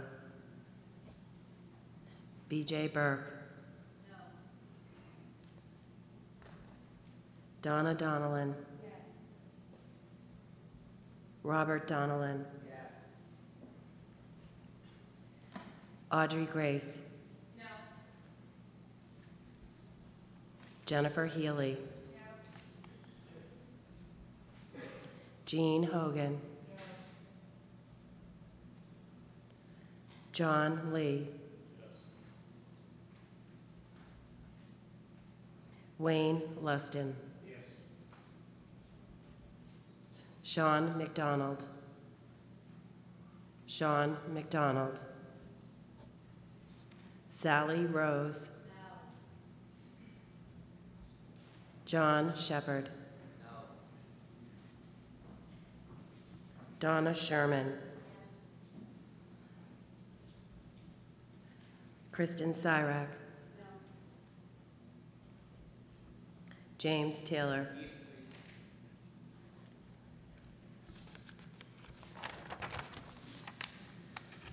Benjamin Barrett. Gerald Blair. Robert Buckley. William Buckley Jr.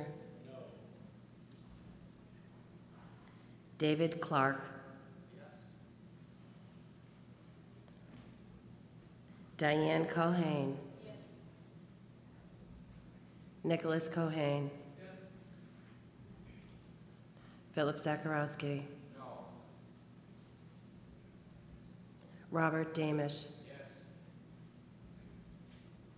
Edward Forsberg. Louis Hagler. Paul Hagler. Joseph Kelly.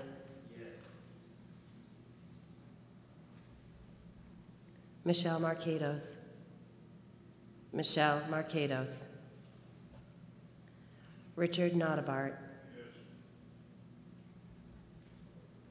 Richard Pila. Lucy Romanowitz. No. Thank you. Douglas Shea. Albert Tedesco. Okay, Precinct 8. Harry Brusadis.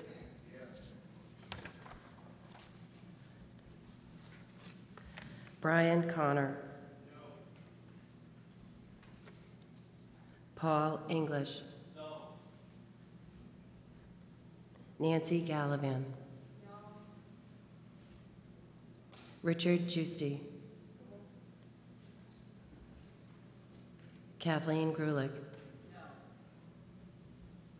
Sarah Khatib. Mary LaRosa. Christy Majeski. Christy Majeski.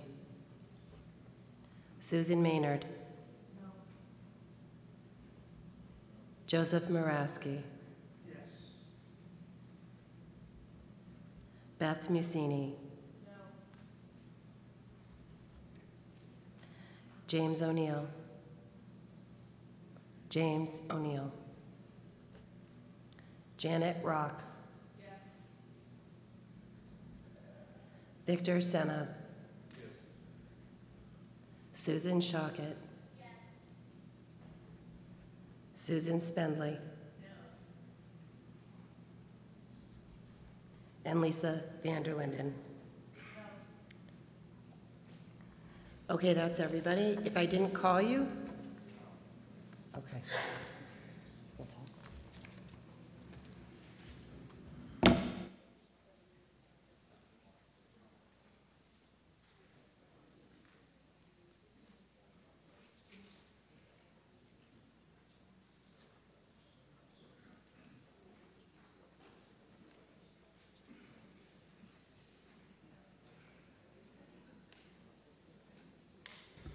The results of the roll call vote are 76 no, 54 yes. So the vote stands and the article does not come forward. We will proceed with Article 2.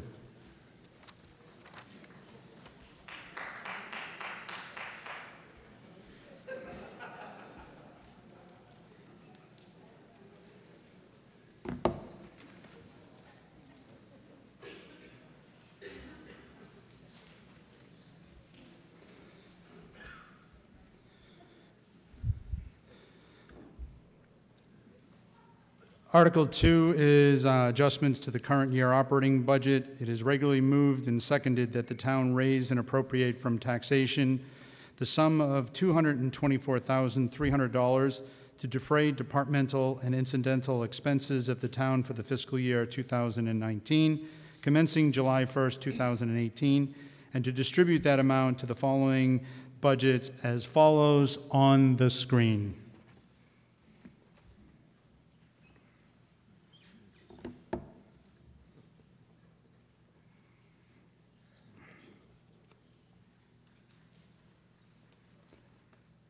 Mr. Johnson, do you have any slide on this or that you wanted to show, or is that the slide right there?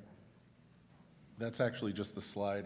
This is Any a comments? modification to the existing budgets. The reason being so we didn't basically level funded back in the spring knowing that we would need to come back to town meeting in the fall. We have a few months worth of data now that we're in the new buildings, and this will cover the cost to operate those buildings. Thank you, Mr. Johnson. Mr. Trudell, the Finance Committee vote? 13-0-0, favorable action. Mr. Gallivan, Board of Selectmen? Selectmen voted favorable action, 5-0-0. Thank you, Mr. Gallivan. Any questions or comments with regard to Article 2? Mr. O'Leary? John O'Leary, Precinct 3. Through you, Mr. Moderator. I had questions on a couple of the line items. Perhaps Mr. Johnson can answer. I was curious as to why the Old Town Hall's electricity and water were going up since it's not really being used. Mr. Johnson? I'm sorry about that. The reason being is we had budgeted zero in those line items. The police station used to pay for Old Town Hall now that it's coming out of building maintenance. Thank you, Mr. Leary. Any further questions or comments? Mr. Valencourt.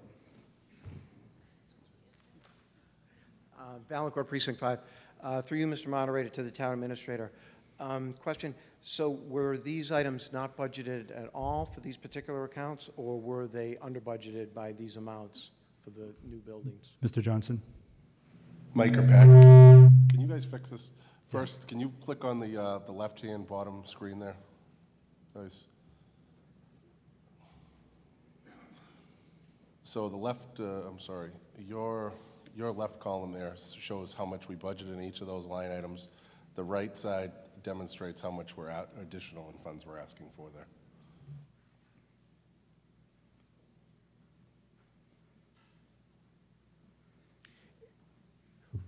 Why, I guess I'm a little stumped. Why wouldn't you budget anything originally for these new buildings that you knew were coming online?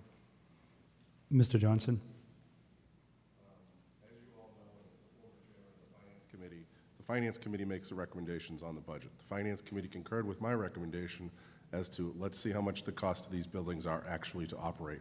There was a full understanding between town Finance Committee, the Board of Selectmen, and I also identified it as part of my budget message that we are not going to budget for these this year because I wanted a clear understanding. I didn't want to just go in with an estimate and be way off because, quite frankly, I was blown away at the cost of the electricity at the fire station from $20,000 to an additional $60,000. But that's an actual number. We can verify that number, and I wanted to be right on with that. Thank you. Thank you, Mr. Valencourt. Ms. Sullivan? Chandler Sullivan, Precinct 2. Have we looked into going solar at all to help save costs at all for any of these buildings? Through you, Mr. Moderator. Finance Committee or Mr. Johnson? The cost to go, it was not explored. These buildings, none of these buildings are LEED certified. They were built to LEED certification standards.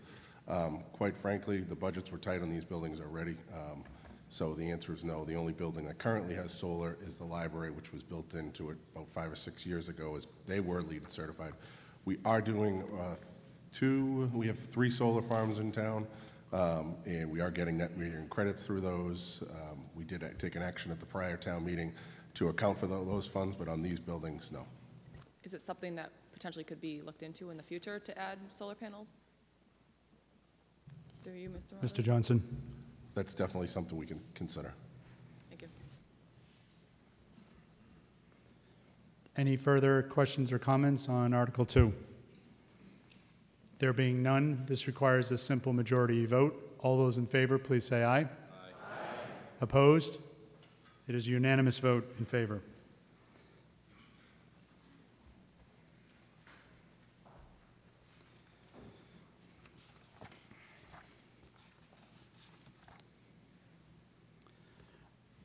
Article 3, appropriation of funds for construction of the new playing fields. This is a petition of the Board of Selectmen.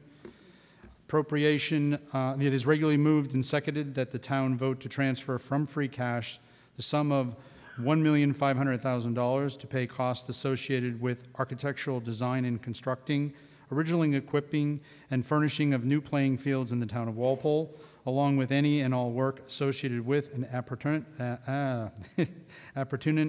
thereto, including but not limited to demolition, site preparation, the cost of a project manager, and all other incidental and related costs, and to authorize the Board of Selectmen to apply for, accept, and expend all funds received as gifts or state or federal grants associated with the project. Mr. Trudell, Finance Committee vote? 1201, favorable action. Thank you. Mr. Gallivan, Board of Selectmen. Selectmen voted favorable action 3-2. Thank you, Mr. Gallivan. Mr. Forsberg, Capital Budget. Mr. Moderator, Capital Budget voted favorable action 5-1-0. Thank you, Mr. Forsberg. Questions or comments with respect to Article 3? Yes, sir. Dave Clark, Precinct 7. First, a clarification, Mr. Moderator, through you. On the handout where there's a picture of fields and design, is it my understanding that this is really just conceptual and not an agreed-upon design that's work to build? Is that correct? Mr. Johnson? Can I run through my brief presentation? I promise. Well, just a quick question. We're not actually voting to buy this field that's on the back here in this configuration with this plan and these layout, right? That's correct? No. Okay. That's not correct. I think Right. if I'm given the opportunity, it might answer it's some of not your correct. questions. Okay. If I'm given the opportunity to run through this, it may answer some of your Okay. questions. I'm going to pause and have Mr. Johnson make a brief presentation to the body before we get more questions. Johnson? Okay, as you all know, this article is requesting $1.5 million from free cash for the parcels located off Route 1A. Next slide, please. Currently, this parcel sits undeveloped for the most part, with the exception of 3.5 acres that were recently cleared this summer to allow for the stacking and storage of nutrient-rich materials taken from Memorial Pond later on this month. Next slide. Laid out on screen at this time is the timeline that led us up to where we are now. Since 2007, town meeting appropriated funds for a field study. That field study was completed in 2008. Town meeting voted to purchase this property in 2013 for just about $400 an acre from the Department of Corrections.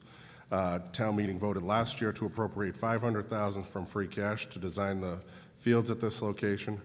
Earlier this fall, multiple boards considered this article. Board of Selectmen voted 3-2 favorable action, Finance Committee 12-0-1 favorable, Capital 5-1-0 favorable, and Recreation 5-0 favorable action. Next slide, please. The Parks Department does an excellent job managing the stock of fields we currently have. There has been some talk of town fields that aren't being taken care of, like Jarvis and Johnson. I'd like to address that by specifically saying that the town is not allowed to treat either one of these two spaces because of their proximity to the town wells. The DEP simply will not allow any chemical treatment of these two spaces. Next slide. Listed on the screen is an inventory of the town-maintained fields. You know, there's everything soup to nuts. Next slide, please. Walpole currently hosts about 2,500 in-town athletes and just about the same number of out-of-town athletes. Next slide, please. Here's a further breakdown of the user groups by each association. Next slide, please. In comparison to other communities, Walpole does not have a non-town school facility to host large-scale events such as tournaments and multiple events all at one time.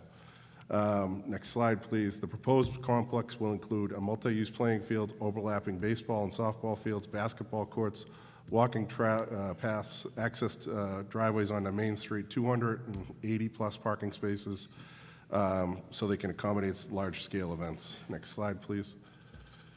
The proposed timeline for this project, as laid out above, identifies some of the expected milestone dates. One date that I'd like to highlight is the expected bid date for the cost to construct this project. The plan is to have bids in hand next April so that we can come forward with firm numbers next May to town meeting. And next slide, please. Laid out above are the costs estimated at this time. These are estimated at this time. I need to be clear that included as part of our design requirement for the initial estimate was that the design firm, Weston & Sampson, provide us with an estimate, which is here. Then another estimate by a second-party estimator as we progress through the design process, and then we will have bids in hand next April or so. Next slide, please. Here's my funding plan. The funding plan that is laid out on screen outlines where we're going to raise these funds from. As we did with the Senior Center, Police Department, Fire Department, we're taking a multi-tier approach with this. It's my hope that some of the user groups will be able to fundraise certain aspects of this project. If approved and it gets fully off the ground next summer, I expect there will be a need for future additional funding in the Parks Department to ensure that the town can address the added field space and other spaces in the police station, South Street Center, South Street parking lot, and the new rail trail in the town forest. Next slide. Laid out on screen is the proposed facility in its design stage, and that kind of gets to your question. We are in the design stage, no more conceptual stage. They've taken it forward to the next phase. I believe they're filing for the planning board and conservation, I think in November, to see it through. Thank you, that's it.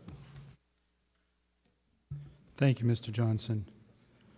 Okay, Mr. Clark. So then to follow up the clarification, you're describing this as, on one of your side, it said this is the current rendering of this. So my point being that I'm generally supportive of a field project like this, and I have some concern about the actual configuration. And one of the reasons I wanted to debate Article 18 earlier is because historically I've supported the idea of a conservative budget where we end up with some capital and we end up with free cash, and then we use that cash for capital expenditures for things sort of like this. But it seems like we have a creep in this process where when it's coming to this capitalization point, it's earlier in the project. For example, we approved $500,000 at the last town meeting and another $1.5 million here, and yet I'm not really sure what configuration that I'm supporting. And I think this whole process of using free cash to do this is letting these projects creep a little bit so we don't see what we're getting as a final product. So I'd like to support a field project, but I'm not sure I want to support this configuration. And as I said, historically, I've been okay with this way that we approach things, but one of the pieces of data that came out as part of the package was that we've gone from we've essentially doubled our typical free cash in the last few years, and it is a concern that this has become sort of a mode of operation that the more conservative we get in our estimates, the more free cash we have, and the more we're able to get things underway where we've invested enough such that we don't see the final product. So again, I'm in support of a field like this, and it's really this process that concerns me where I don't feel like I get to see enough before I allocate more than the initial design money. Thanks. Thank you, Mr. Clark. Ms. Sullivan? I have a few questions. One, through you, Mr. Moderator, have concession stands been built into the plan? Because I can't see that on the design. And I guess it goes hand in hand with the question of, has a return of investment study been done or some projection if one of the goals is to potentially rent out fields to try to make some revenue for the town back after an investment this large? I love sports, I'll be frank, but I grew up that certain towns you're able to generate a lot of revenue by hosting tournaments and whatnot. Have we looked into how much we could potentially bring in as a town? Mr. Johnson? That structure right in the middle of the brown building right there, and I wish I brought my laser pointer, that is what we are calling the support building. That's going to have some outhouses there. It's not going to have a stove or a kitchen. It's going to be wired. I expect that it'll be wired and possibly plumbed up, but that is something that I would put on the user groups such as youth soccer or lacrosse or football to kind of work together and come together and make some type of a formal snack shack. Maybe they just want to sell pizzas out of there and do some grilling like they do with youth football now. So I'm sorry, what was your second question? I just didn't know, I guess, who owns it or who rents it and where, who's responsible for the money, and have we figured out how much we can get back? If it's youth soccer, I thought it was, the town, or is it whatever organization rents it can do their own money, revenue for themselves? Mr. Johnson? The town owns it, the town will run it, but we'll work in conjunction with youth soccer, youth football to run multi-sports there. I know soccer does a lot of tournaments and everything, Labor Day, Columbus Day, so it's anticipated that we'll work with them on it, but it's going to be a town-run field. We'll probably generate some, right now we take in $25 per head from each youth group, and it goes into a pot of money to offset the cost for the Parks Department. The user groups probably aren't going to like this, but we'll probably bump that up to maybe $35, $40, or $50 a head if this comes to fruition, because there will need to be some offsetting costs. If the user groups are going to be using it, they should be paying for it too. And you mentioned, through you, Mr. Moderator, you mentioned the high school and stuff. Is there a particular target audience? Is high school have priority, or is it younger kids, or is it fair game for everybody in town? Mr. Johnson? I haven't hashed this out with the school department yet, but I anticipate that this will be mostly a youth complex. Maybe lower level JV or freshmen could do some work there, but for the most part, high school gets preference here up at lower and upper in Turco Field, and I think the youth groups fall to Sundays when the high school's not playing. So I'd look for this to be probably the premier youth sports complex. Right, one more question. Has the Board of Health been involved? Again, I love sports, but there has been some linkages to artificial turf and cancer. Has that been explored at all, or in other options? Mr. Johnson? Mr. Moderator. Yes, that's something we're very mindful of, and I saw some, when we first worked with Weston and Sampson, I said, what type of assurances can you give me that I can bring back to the voters? And they gave me a bunch of data that, we can show you some studies, but I'm willing to share that, and as we progress further along, I don't want to be, I want that to be on the forefront, but I don't have that information offhand right now. Thank you. Thank you, Ms. Sullivan. Mr. Masso? Kistra Damaso, Precinct 2. Through you, Mr. Moderator, I'm just curious, my kids play on all of these fields that are often waterlogged in the town. First, I'm curious what we've looked at to, fix the fields that we currently have before, looking at a large athletic complex. And second, where is the money going to come from to maintain and upkeep this once it's done? Mr. Johnson? As far as maintaining the fields, once they're up and running, I think I addressed some of that. I expect that we'll raise some money through the youth groups, the user groups. Some funds may be requested to come from the town to not only offset the operating cost of this, but for all the new places coming online. I'm very mindful when I drive over to the police station or anywhere on South Street, if I see the grass a little bit longer, I always, I'll call Bob LeBlanc or Rick Mattson or the Parks Department and say, can we get that cut?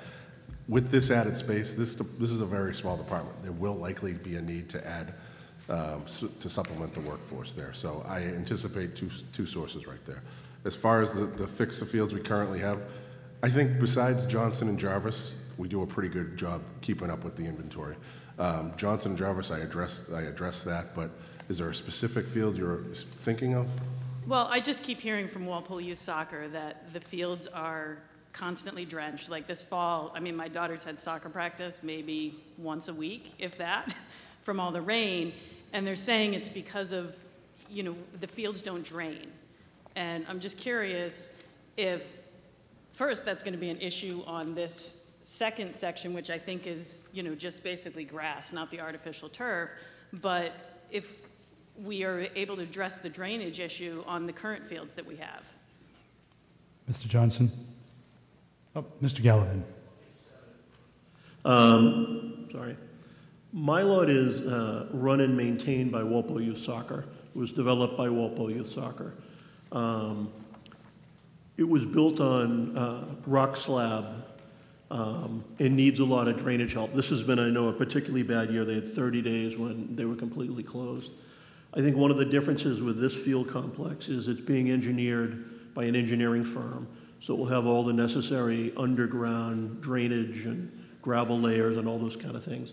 All the things that probably should have been done by youth soccer, 20-some years ago.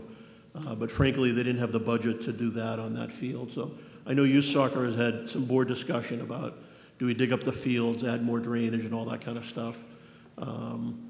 And I don't know the outcome. And I know this year is particularly bad, but these new fields should be properly engineered to drain really well. Just like the high school field. The high school field, when it was rebuilt with the turf, that was, for the most part, privately fundraised. That field can handle, I think, up to 10 inches of rain per day and still be playable. So this will be a big improvement. Thank you. Ms. Regosta. Thank you, Regosta, Precinct 3. I'm going to piggyback a little bit and distill a little bit deeper Mr. Clark's concern. This article is actually, much like last fall town meeting's article, is asking this body to vote on a tranche of money rather than an entire project. And it's important because town meeting should not be voting on piecemeal appropriations for a project for which the town meeting does not know what the entire project cost is. And I'd like to point out to Fall Town Meeting 2014 as a specific example of how town meeting has in the past voted on infrastructure projects. Article 17 at Fall Town Meeting 2014 was that the town appropriates $29 million to pay the cost of architectural design, construction, originally equipping and furnishing a new police station, senior center, fire station, public works. With the cost, and that to meet this appropriation, it was itemized a certain sum of money to be transferred from free cash, certain sum of money to be transferred from the library project, and from the different sources borrowing. Town meeting was asked to vote on the project, knowing full well the scope of where the money was going to come. This piecemeal approach is not an appropriate method, as far as I can see. And to that end, Mr. Johnson, if town meeting approves this appropriation of $1.5 million, is it correct to say that the $1.5 million, while it will be appropriated, will not be spent, it will just be parked in free cash until after spring town meeting, and town meeting gets to vote on the borrowing appropriation? Mr. Johnson? I'm sorry, through you, Mr. Moderator, I apologize. That's okay, you're not the first to do that. Mr. Moderator, through you, just before I answer that question, I want to address that particular bit of information that Ms. Regroster raised. That particular article I remember because that was my first town meeting as the interim town administrator. I did not propose that plan. That plan was presented to the voters as an override vote. And in fact, I was going to pull it up here. I don't think that would have been enough to cover the cost of all these buildings. I have to go back and look, but we did things a little bit differently 4 or 5 years ago. I think we do them a little bit better now. That's just me tooting my own horn there. And what we try to do is I try to lay out as much as possible to you folks. So that one was, I think it's a little bit different. The override eventually failed and we came back to town meeting with a plan in place there. But as far as the 1.5, if it's appropriated tonight, it will be basically parked or encumbered in an account similar to what we've done to Turco Field, which has, after this town meeting, I think roughly about 400, if everything's acted upon, 418,000 sitting there. So it'll be parked. We've done something similar with that particular one that comes to mind. So that's it. Okay, so just to clarify on the Fall Town Meeting 2014, that article was specifically to authorize the project. It was not appropriating any funds. So I think that is the more appropriate way to approach a large-scale infrastructure project, where town meeting does not vote to appropriate money, it votes to approve the project, and then from there appropriates money. My second question, to follow up on the Springtown meeting, what is the purpose of appropriating the money at this town meeting just to sit on it? Because what happens at Springtown meeting if the borrowing does not pass? It gets returned to free cash. My point is, if this article passes, it's merely going to move $1.5 million out of an account from which funds could be used for other purposes to an account to which it will not be able to be touched. I don't see a need for that. I don't think it's appropriate. My other question, I'll be very brief. I received a call from an abutter on Nectar Road, and she told me that she was very concerned because she was never notified by the town, officially, unofficially, of what was happening right in the fields. Can you explain the process of notifying the public? And I would point you to the contract between the town and Weston and Sampson, dated May 8, 2018, where public outreach meetings, up to 4, are supposed to be held. Now, again, I think that it would be prudent and judicious that before this body votes to appropriate any additional money, that we have public outreach meetings to the public to see how the taxpayers feel about this project, number one. And number two, wait until spring town meeting, get the entire project on the boards with your borrowing request and with the movement of money out of the gift account. So I am opposed to this article because I don't think it is the proper mechanism by which to approve, which we're actually not approving a project, but asking for money to be moved from one account to another and take it out of the reach for other uses. Thank you. Thank you, Ms. Ragusta. Just a quick comment. I'm sure a few of you have noticed a couple of the last speakers, due to the Q&A nature, have definitely gone over 3 minutes. I'm trying to allow for responses to their questions, so I am paying attention to it, but I'm trying to leave their comments for 3 minutes and not hit the responses to good questions. Ms. Shockett. Hi, Sue Shockett, Precinct 8, through you, Mr. Moderator. I had a bunch of questions, and actually I think Mr. Johnson did a really good job answering a lot of my questions in his presentation.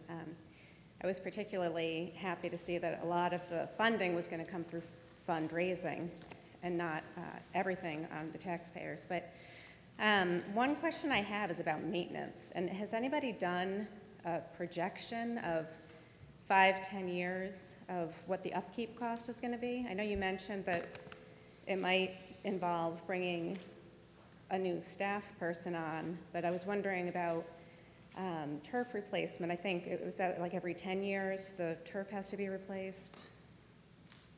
What are we getting into, I guess is my question, as far as, is there electricity? Do we know how many lights, what the electric bills might end up being? I was recently at Mansfield, has a similar complex, which is really impressive and gets a lot of use, but I was walking around kind of checking that out after seeing this plan and just thinking of calculations in my head. Has any of that been done? Mr. Johnson? Sure. So as far as your question is regarding the ongoing operation cost, I would estimate, and again, this is an estimate, about $40,000 or $50,000 a year. And as far as the replacement cost of the turf, I know just from our experience with Turco Field, which we're anticipating that it will likely be replaced hopefully next summer. We were originally appropriating or estimating that it was going to be $500,000 to $600,000. It's probably going to be more in the range of about $450,000 to replace that turf there. So double that. In the lifetime of these fields are 10 to 15 years. Okay. Thank you. Thank you, Ms. Sharkey. Ms. LaRosa? Mary LaRosa, Precinct 8. Mr. Town Moderator, this is for Mr. Johnson. You just said recently that you think that lacrosse and soccer and those, what do you call them? That they're going to raise the money or help you to raise the money to support this. And I just don't see how the lacrosse people are going to raise the money, it's probably going to cost you over $300,000 to support this. There's no way. This money has to come from somewhere else. So that's one thing. And you said that this would be used for freshmen, the freshmen at the high school. They would use these fields. I just want to know how they're supposed to get there because they don't drive. So that's another expense on the school to bus them over for a home game, which I just don't agree with that. And then you also said earlier that Bird and Johnson were very old buildings that you're not sure you can update. And I don't understand why we're spending $10 million on a field when our schools need more work. It just doesn't make any sense to me.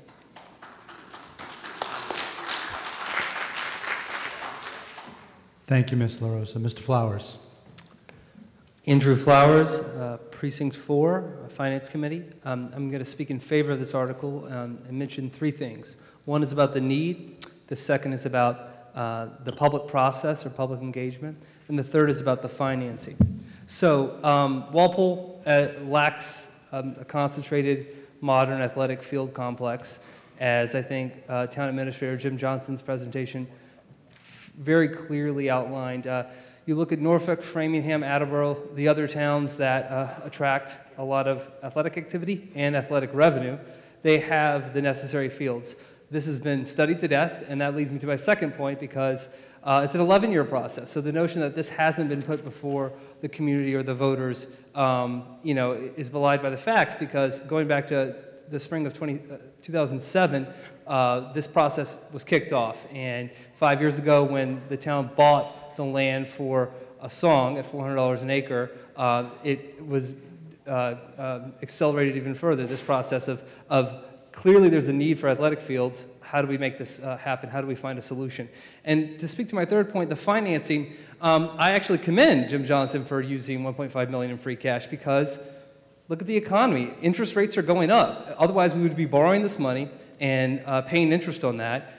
We're already borrowing, what, $6.5 million? That's the rough estimate for next spring. So why not take the free cash we have, and that's saving the town money on interest. So I think it makes a lot of financial sense. So I encourage you to vote in favor of this. Thank you. Thank you, Mr. Flowers. Ms. Corey? Hi, thank you. Val Corey, Precinct 2. A couple things to address regarding this. One, which would be the letter that came to all the RTMs from the town administrator. And on the back page, if anyone does happen to have theirs with them, he discusses the importance of not using free cash to keep, I'll just read it briefly if you don't mind, so I don't interpret it incorrectly. It's very important that the town has adequate funds in their free cash to withstand a downturn in the economy and at a minimum, the town's AA2 bond rating. Cash makes up a portion of that reserve ratio, and any decrease would be detrimental, sorry, I can't talk, detrimental and could cause a structural deficit to the town of Walpole. So as we have all these expenditures on our list here to spend our free cash, I'm sort of confused. I find this extremely conflicting, and I'd like to request to the moderator that that could be explained why this field at the amount they're requesting would not cause a detriment, as it says in the letter that I just read from the Thank you, Ms. Corey. from the packet, I guess. Mr. Johnson? Sure. So your question is why this field will not cause a detriment? I was just writing that down, sorry. Right. So what this field is not an ongoing operating expense. And I know I don't want to get up to Article 18. I know we're going to talk a lot, but this is a one-time expense. Right. It does come from free cash, though, and I believe that's what you're talking about. Free cash shouldn't be dropped too low because it would cause a detrimental structural deficit to the town. It wasn't about ongoing expenses. It was about using free cash in general. I think what you're getting at, and I'm sorry, what I'm saying is it's a one-time expense. Right. What the article that we just considered and took a roll call vote would be an ongoing operational expense. That was my general concern regarding that. Because what I'm sure we'll get into the following night is what's the plan going forward. With this, I presented a plan. The Board of Selectmen have bought into that. The Recreation, the Finance Committee, the Capital Budget bought into that plan. For the other article, there is no plan. It's a one-time funds going towards balancing the budget. Okay, and that would be coming from free cash, the money that's being requested for the fields, and that would lower our free cash account. So my other point, or question, or comment, I guess, whichever it turns out to be, depending how I say it, is it okay? Am I over? You may continue with this question. Okay. I also find it sort of irresponsible to rely on funding from other sources to pay for items on any type of an item. So you're asking for a certain amount, but it might cost way more than that, but don't worry, because we might get government funding, but we might not. We might be able to raise $500,000, but we might not. And what happens when we can't? Because it has, quite frankly, happened before, we then have to come to another town meeting and fund it even more because our predictions that we might be able to raise the money or might get the state or government funding for it has failed. And that has happened before. I have no doubt that it might happen again, not necessarily with this project, but with anything that's relying on something else other than in full the taxpayer money. So I think at the very least you should be requesting the full amount that's needed without saying, well, we're only going to request this amount because we might get another $1 million. We might not. I think it's irresponsible to do it that way. I think the full amount should be requested for. And then if we do get the donations and the state funding, I guess that would go somewhere, stabilization or free cash, wherever, I don't know where it's supposed to go at that point. But I don't think you should just ask for an amount because you're assuming you'll get the other amount through fundraising or other sort of funding, because I know that's not always the case. It doesn't always come to fruition. That should be taken into consideration. Thank you. Thank you, Ms. Corey. Mr. Gallivan? I'd just like to respond to that. You know, the town of Walpole has a long history of raising money for good projects. The turf field and the bleachers at the high school, over $1 million was privately raised to make that project work. There was a federal grant, but, you know, and we're going through the same thing right now with the Council on Aging. I know that when we voted in town meeting for the Council on Aging, it was a mix of $6.8 million approved by town meeting, as well as over $1 million privately raised to be able to build the building that we wanted for the seniors. And there was somebody here at town meeting who said not a penny would ever be fundraised. And I can tell you today that over $1.1 million has been donated and in hand.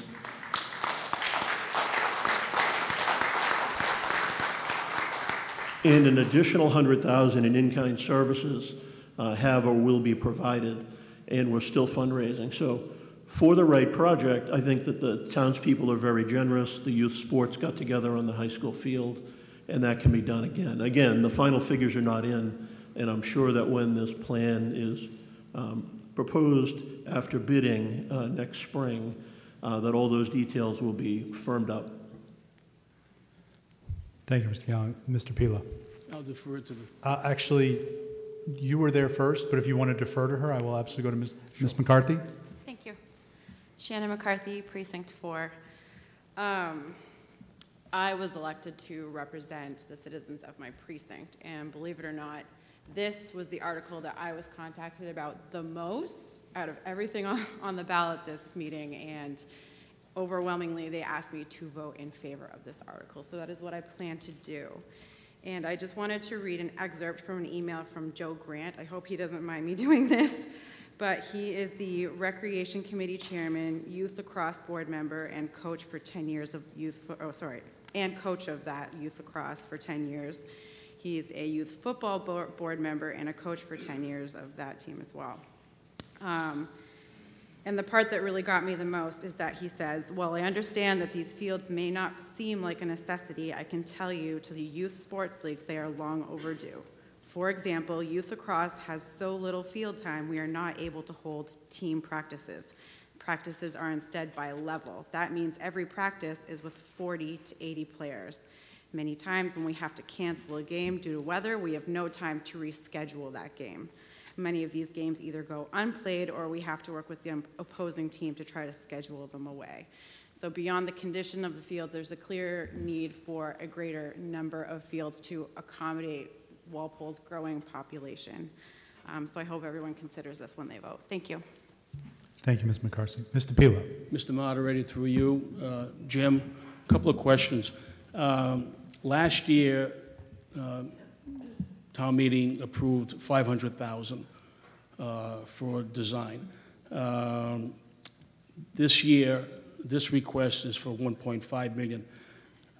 Can you explain the work, the difference between the work that was done with the $500,000 and this work? Because this comes to 22% of the total amount that you had up on the screen.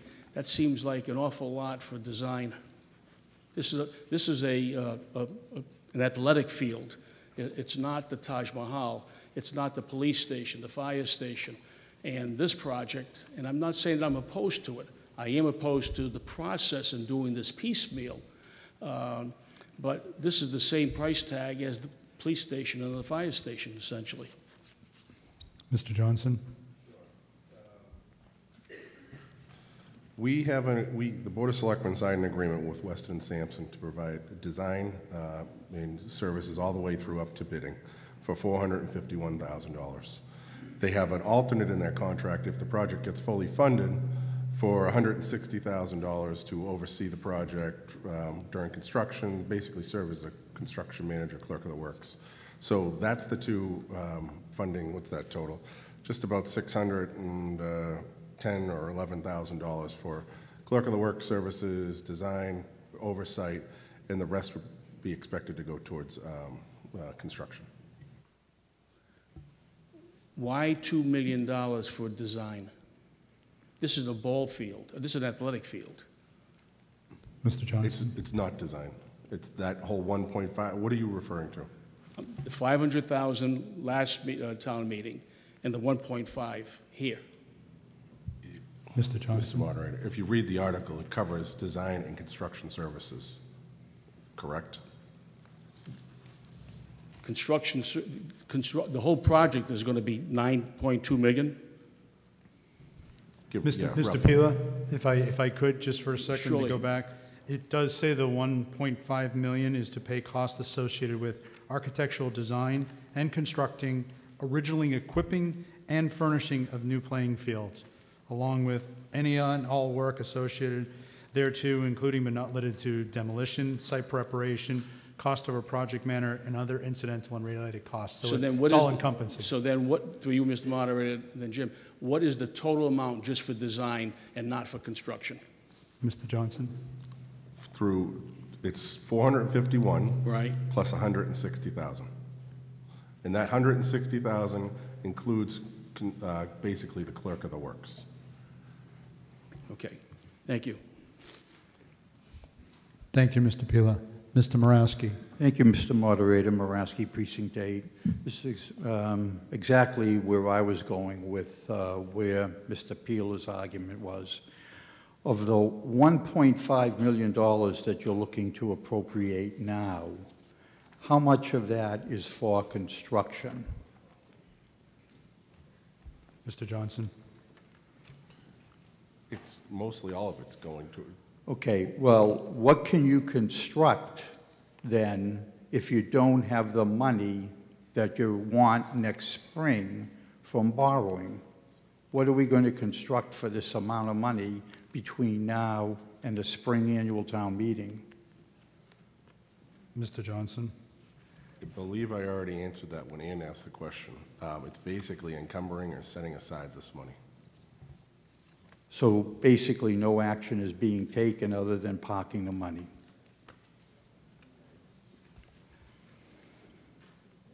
Mr. Morawski, is that a question or a comment? I'll just leave it the way it is right now because the no answer appears to be an answer in and of itself. The only other question I have on this is when on the handout, I saw, like Mr. Clark did, a lot of things that sort of popped out at me, and one of them was children's water feature. Has that disappeared from the design then? Is that no longer being considered? Mr. Johnson. It's an option that could be considered. That's why I listed some of those things as part of the alternates. Could somebody define, Mr. Moderator, what a children's water feature is? Is it like an outdoor water park? Mr. Johnson. Yep, Mr. Johnson. I mean, we do have, Mr. Moderator, we do have swimming pools and playgrounds, and I'm wondering why this is being constructed on these fields. I always were under the impression that we were building fields. Mr. Johnson. There's an option there for a splash pad. Joe, if you don't know what a splash pad is, it has water features, doesn't have standing water, and it somehow works into the playground area. Again, it's an option. Okay. Mr. Moderator, I'd like to introduce a substitute motion on this, just to remand this back to committee. I just don't think it's been researched enough, and I think it's kind of up in the air as to what we're really doing. So I have a substitute motion to remand back to committee. I like the idea of the fields. I think it's getting a little bit expensive, and we really don't know what some of this money is being spent on.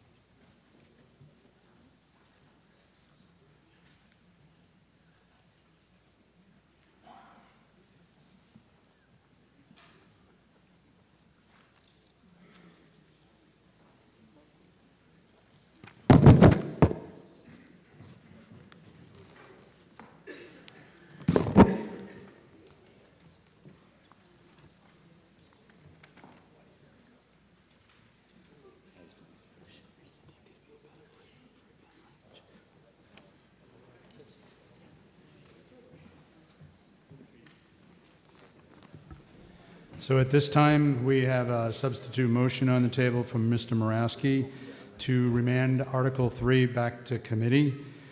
The motion is seconded by Elizabeth Barrows. Ms. Barrows, is that correct? Making sure I get the signature right. Thank you. Of Precinct 1. So discussion now will turn to the substitute motion on tap.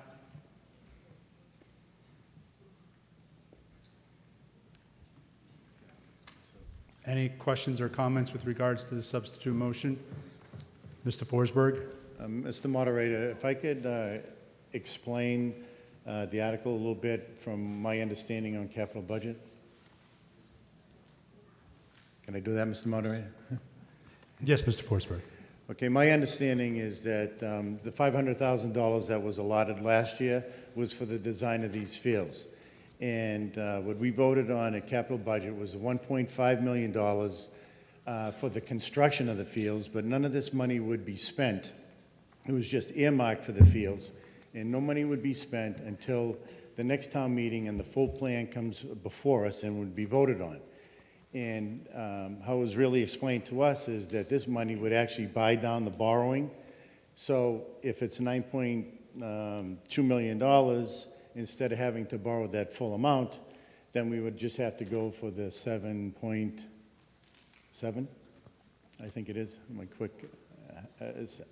So we would just have to go for the balance of the amount. We would subtract the 1.5 million off of the required money for the project. So no money would be spent until that happens. Am I correct, Mr. Moderator, through you to Mr. Johnson? Can you confirm? Mr. Forsberg, that's correct. That's the way I presented it to the Capital Budget Committee, and that's the way the Board of Selectmen and Finance Committee understood it. That's the way I understand it. Right, so it's just to buy down the borrowing when the time comes to do the construction. Thank you. Thank you, Mr. Forsberg. Gentlemen, I'll let you guys, I know you were both down there. Okay. Damish Precinct 7, I support Joe's Muraski's substitute motion. I don't think there's been enough public outreach on this. There have been no meetings. The abutters have not been contacted, as I just learned recently, well, about half an hour ago. And also, this is going to cost, I think, each taxpayer about $1,200 a piece, so I really think that needs to be put out there as well if you take the 11 million divided by the 9,000 homes. So, again, I support Joe's substitute motion. Thank you, Mr. Damish. Mr. Kelly? Joseph Kelly, Precinct 7. I'd like to support his motion also. One of my concerns was with the ball field being built up there, is that going to, with everybody being drawn to that end of town, is it going to affect the business owners in the center? I mean, are people going to go to the restaurants in Norfolk instead of Walpole when they're down in that area? You know, right after the game, let's go to Eaglebrook and not the Raven's Nest, not Conrad's, not the Italian restaurants. Let's go to a sub shop in Norfolk. We're right here. I mean, I think we should be supporting our businesses, and I mean, and also the consideration of where the ball field is going. It seems to me like it'd be a better place for a gun range across the street from the prison than a ball field, you know? And are we going to have to hire a cop to be there? And I mean, we see the people that are going in and out of there. I mean, these things should have been taken into consideration. And also, I was disturbed at last year's meeting when somebody asked, was the proximity to any new schools that might be built, was it taken in? And you said, no. I was just taken back that you wouldn't take that into consideration. So for the businesses and... Thank you, Mr. Kelly. Ms. Mulligan. Joanne Mulligan, Precinct 5. I'm speaking against the substitute motion, but I wanted to read a letter also that, if it's appropriate, that I was receiving from constituents in Precinct 5. Absolutely, it's your time. This is actually from Paul Millett, who was an RTM and has served on many committees. Paul couldn't be here tonight, but he did want me to read this. He's saying the idea that we're rushing into this and not doing the proper research on or adding, just speeding away recklessly on a path towards these fields, it's ridiculous. It started in 2007. This is one of the most researched and overall conclusively proven needs the town has had in over the past 30 years. Let me point out my exact situation. I had 4 children who played all youth sports. All 4 of the children are now out of youth sports. Since the first day I got involved over 15 years ago, the #1 problem we had was fields. During that 15 years, we were never able to address the additional need for fields. We did put in a turf field, which gave us more time, but it didn't give us another field. That was a huge help because we had lights, we could play a little bit longer there, but it never came close to addressing the overall need. So after 4 kids in and out of youth sports over many years, 15 years, there were no new fields. Nothing solved the problem. We have not rushed down any paths. We've taken way too long, way longer than any other issue I've seen. The simple reality is that people either want to spend money to have the things a modern town needs, or they don't. We need a senior center. It doesn't serve everyone in this town, but we do need it. We needed a new police and fire station, and we needed a new library. It doesn't serve everyone in town, but we needed it. We needed a new DPW garage. We need new schools. They don't serve everyone, but we need more fields, and they don't serve everyone. But plain and simple, we either need to spend the money now or pay a higher price later. Thank you. Thank you, Ms. Mulligan. Mr. Leith. John Leith, Precinct 1. I think this is to you, Jim.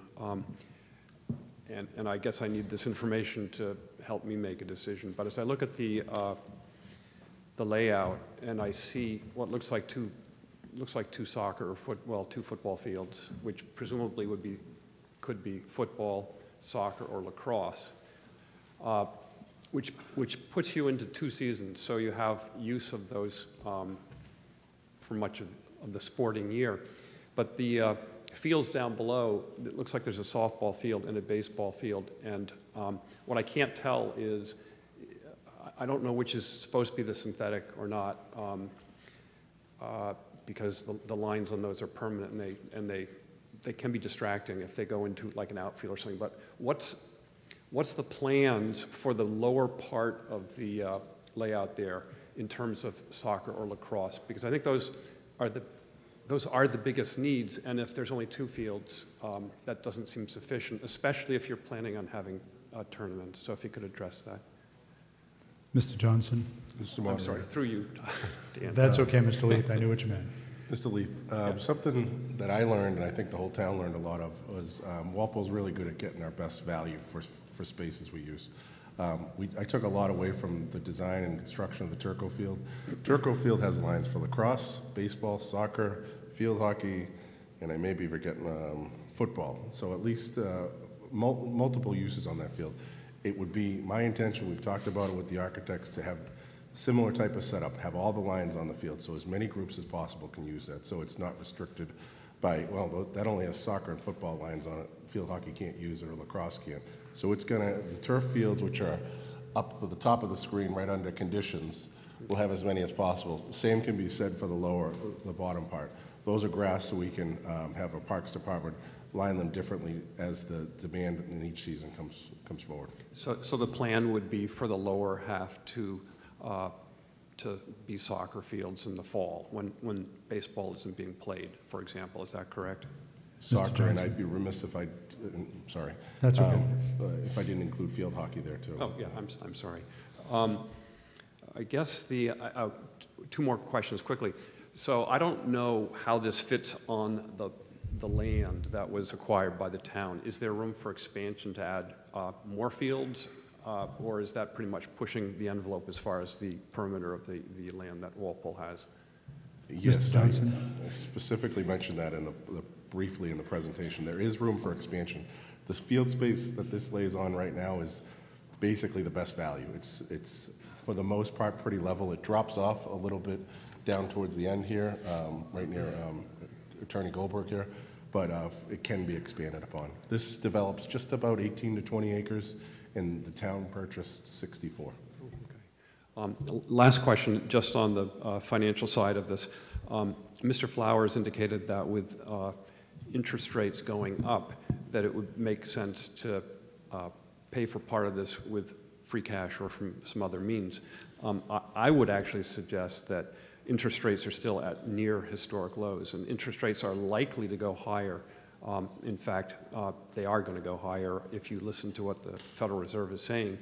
So it does strike me that if, in fact, you were borrowing to pay for this, it would make sense to borrow when interest rates are as low as they are now, as opposed to perhaps borrowing at a later time. So I guess I do have a question through you, Dan, to Jim, and that is, other than the fact it would cost somewhat more, does the town have capacity to borrow the full amount? And if it did, how much more would that cost?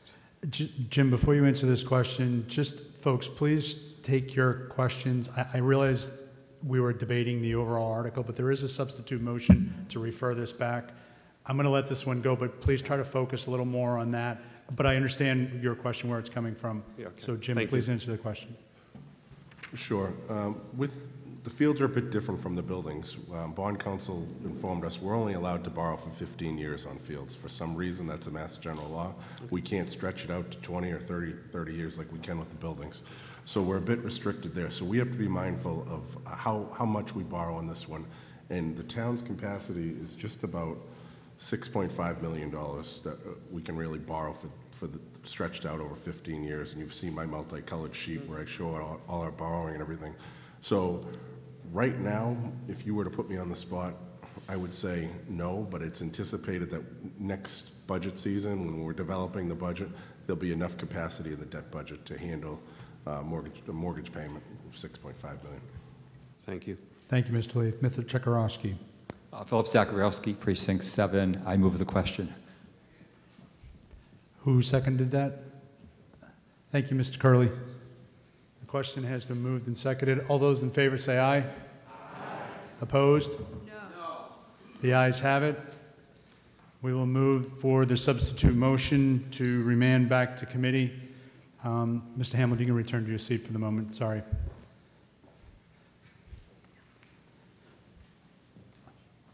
Do you have a point of order, Mr. Trudell?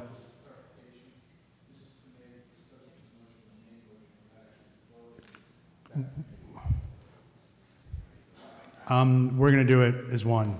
This is a motion to refer the article back to committee as the substitute motion.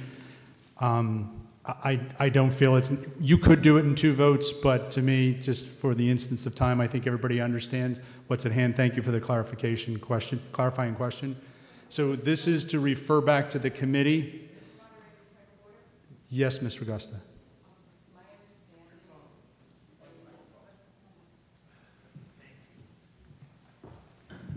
My understanding is that it has been your practice that if the question has been moved, that RTMs that were standing at the microphone would still be heard. No, once the question's been moved and the body votes, that's the end of the debate. That's calling the question, that's the end. No, I understand that. I just, my memory was that in the past, when the question was called, you would hear who was standing at the microphone. Does anyone have a different memory? No. Ms. Ragusta, when the question's called, it's called. Thank you. I don't recall it, but thank you. So we are going to vote to make the substitute motion the main motion, which will be to remand the article back to committee, and that will be the vote on this. So all those in favor, please say aye. Aye. Opposed? No. Okay, tellers, please.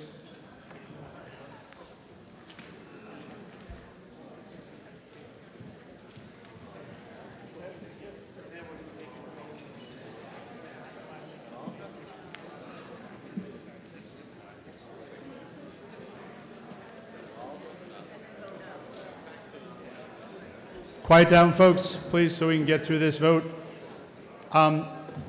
Tellers in favor of making the substitute motion the main motion and remanding this article back to committee, please raise your hand.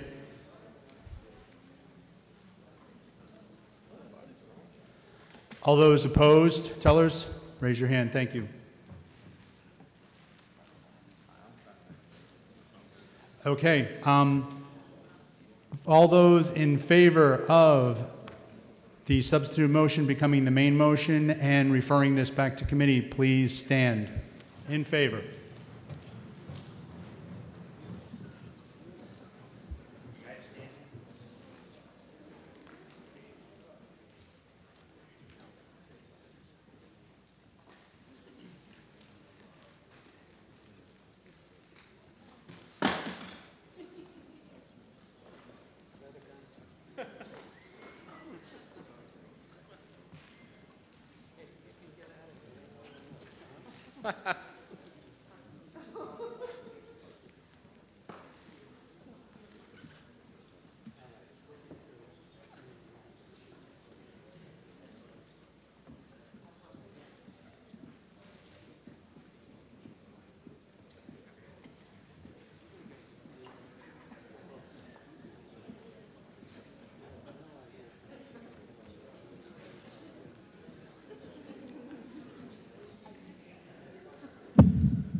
What's Greg Gables?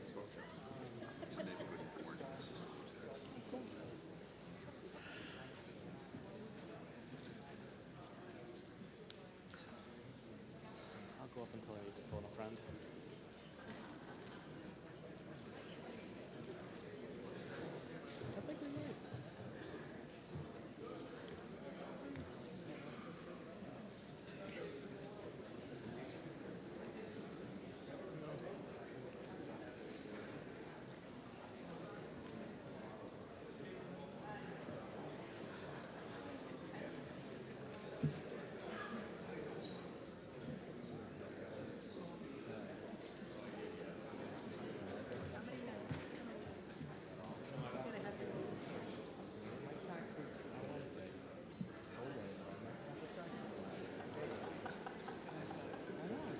Borrow one or about the same size.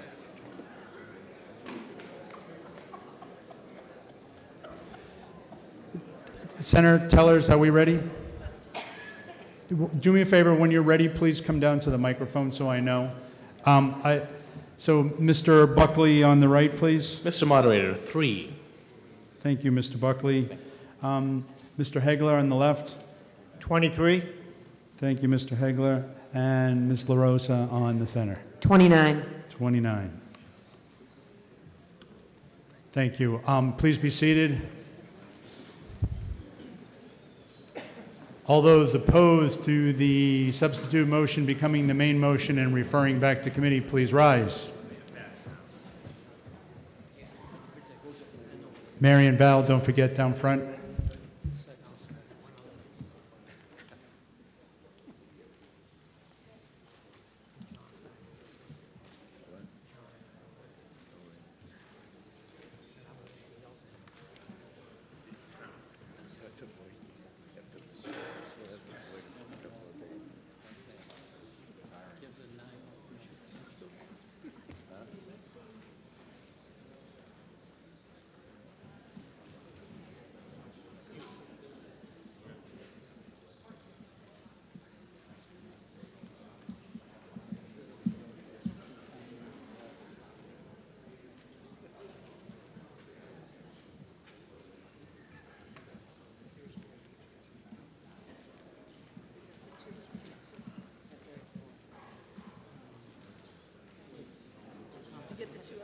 Yes, I did.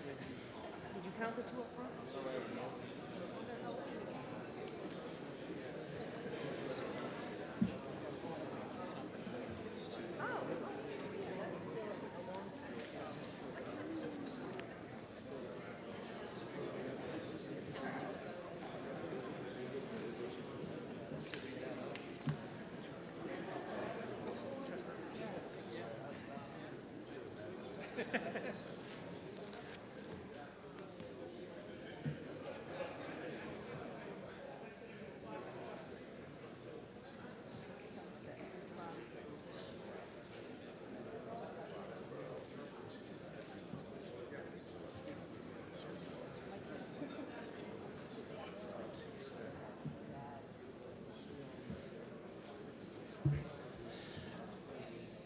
Mr. Sullivan on the right. 29. Mr. Hegler on the left. 2. And Ms. LaRosa in the center. 35. Thank you.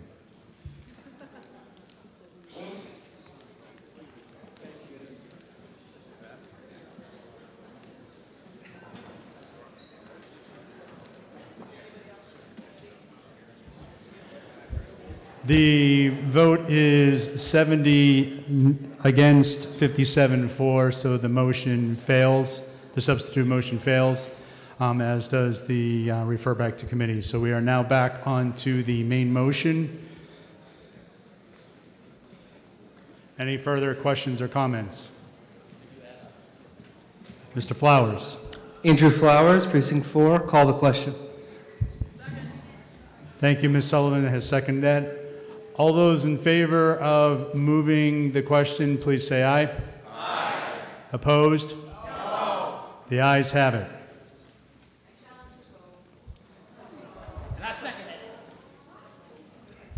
We need 7 members to stand in challenge of the vote, and we will call a standing count. Thank you. You may be seated. Tellers, please. We need 2 new tellers for the center because Ms. LaRosa and Ms. Corey spoke for the main motion on the debate, so I need 2 substitute tellers. Ms. Grace and Ms. Oh, wait a minute, Ms. McCarthy, didn't you speak? You spoke on it too, so you won't be able to. I allowed you guys because you spoke on the main and not on the substitute, which is why I let you the first time. I need another from the, thank you, Ms. Dayan. All those in, well, actually, wait a minute, yes. All those in favor of, she called my vote on. All those in favor of calling the vote. This is the yes to call the vote. Please rise. Oh, yes, hold on. I'm sorry. Thank you. Tellers, please. Sorry, I lost myself for a moment, folks. Tellers, all those in favor of calling the question, please raise your hand. That's a thank you. All those in favor of calling the question, please rise.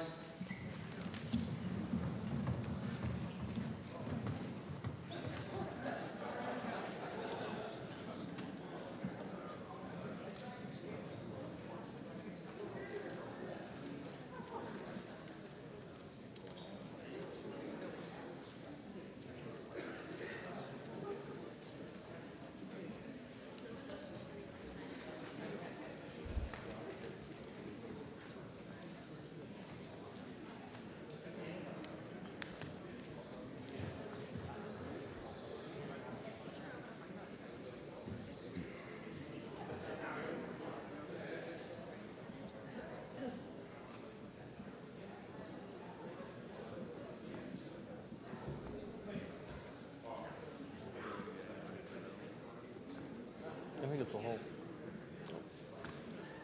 It's the whole side.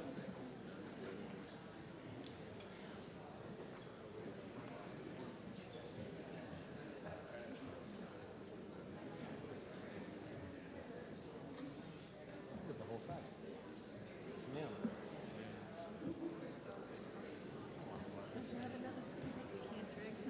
No, this is like my this is it. This is the one thing I fit into now. I have to wear a girdle to get into my blue one. You can see. Oh my God. Audrey, after you. Mr. Hegler will start on the left this time. 18. 18, yes, thank you. Ms. Dayan in the center? 39. 39? Excuse me, 39? 39. Thank you. Mr. Buckley on the right. 32, Mr. Moderator. 32, thank you, Mr. Buckley. That is for the yes vote. And now all those opposed to calling the question, please rise. The tellers voted 6-0. They were all 6 yes.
Okay, Mr. Hegler, over on the right. 7. On my left. 7. Thank you. Mr. Sullivan? 0. Thank you, Mr. Sullivan. And Ms. Grace? 22. Thank you, Ms. Grace.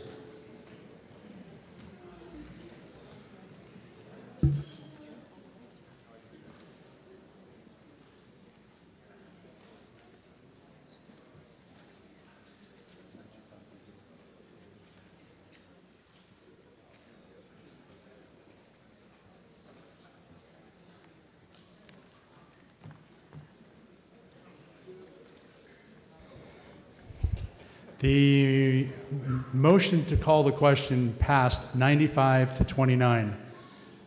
Please use your indoor voices so we can avoid the timely standing counts if possible. The motion is now on the floor, the main motion to vote in favor of the article as it stands, for $1 million of free cash to pay for the costs associated with the 1.5. Thank you, excuse me. So I'm glad somebody's still paying attention to me. So all those in favor, please say aye. Aye. Opposed? No. Standing count. I'll save you this time. You want to try it again? Ayes. Aye. Opposed? You know I'm going to say the ayes have it, and someone's going to stand and call for a standing count. So, standing count. I'm going to get you guys to start using your voices correctly. Standing count, please. Tellers, please rise.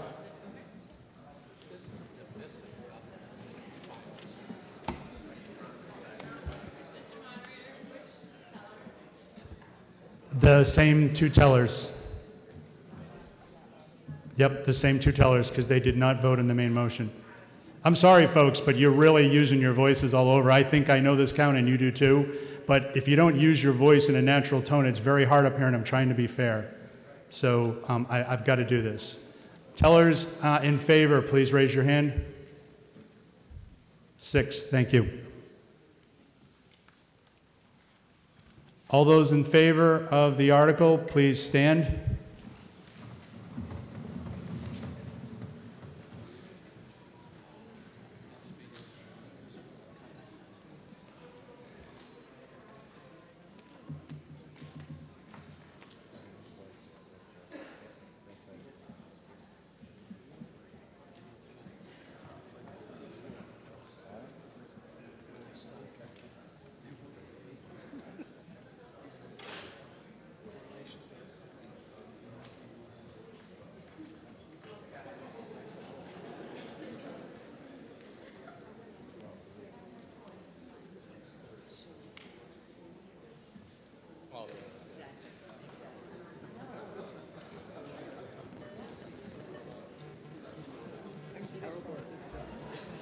Mr. Hegler, on the left. 4.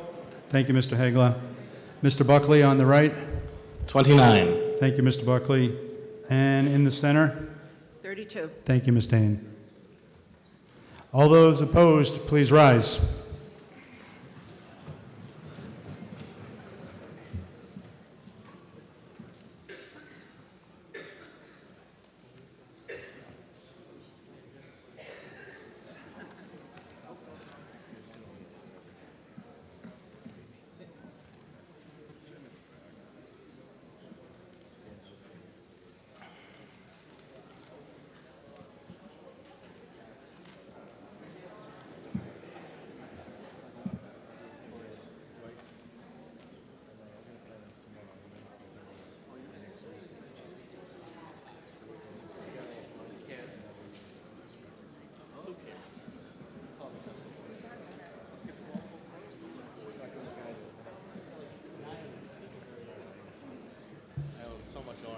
Mr. Hegler on the left. 23. Thank you, Mr. Hegler. Mr. Buckley on the right. 3. Thank you, Mr. Buckley. And Ms. Grace in the center. 29. Thank you.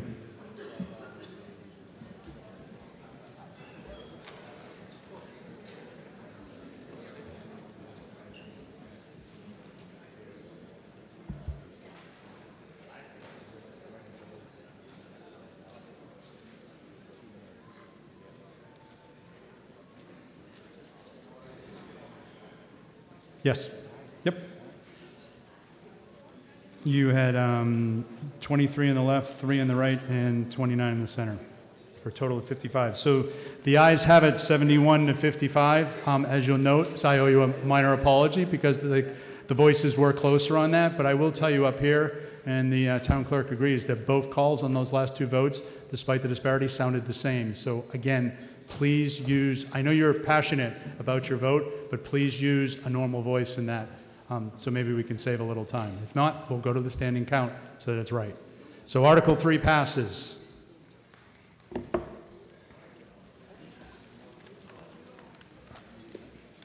It is now 11 o'clock. Do we want to start Article 4, or do I have a motion to adjourn?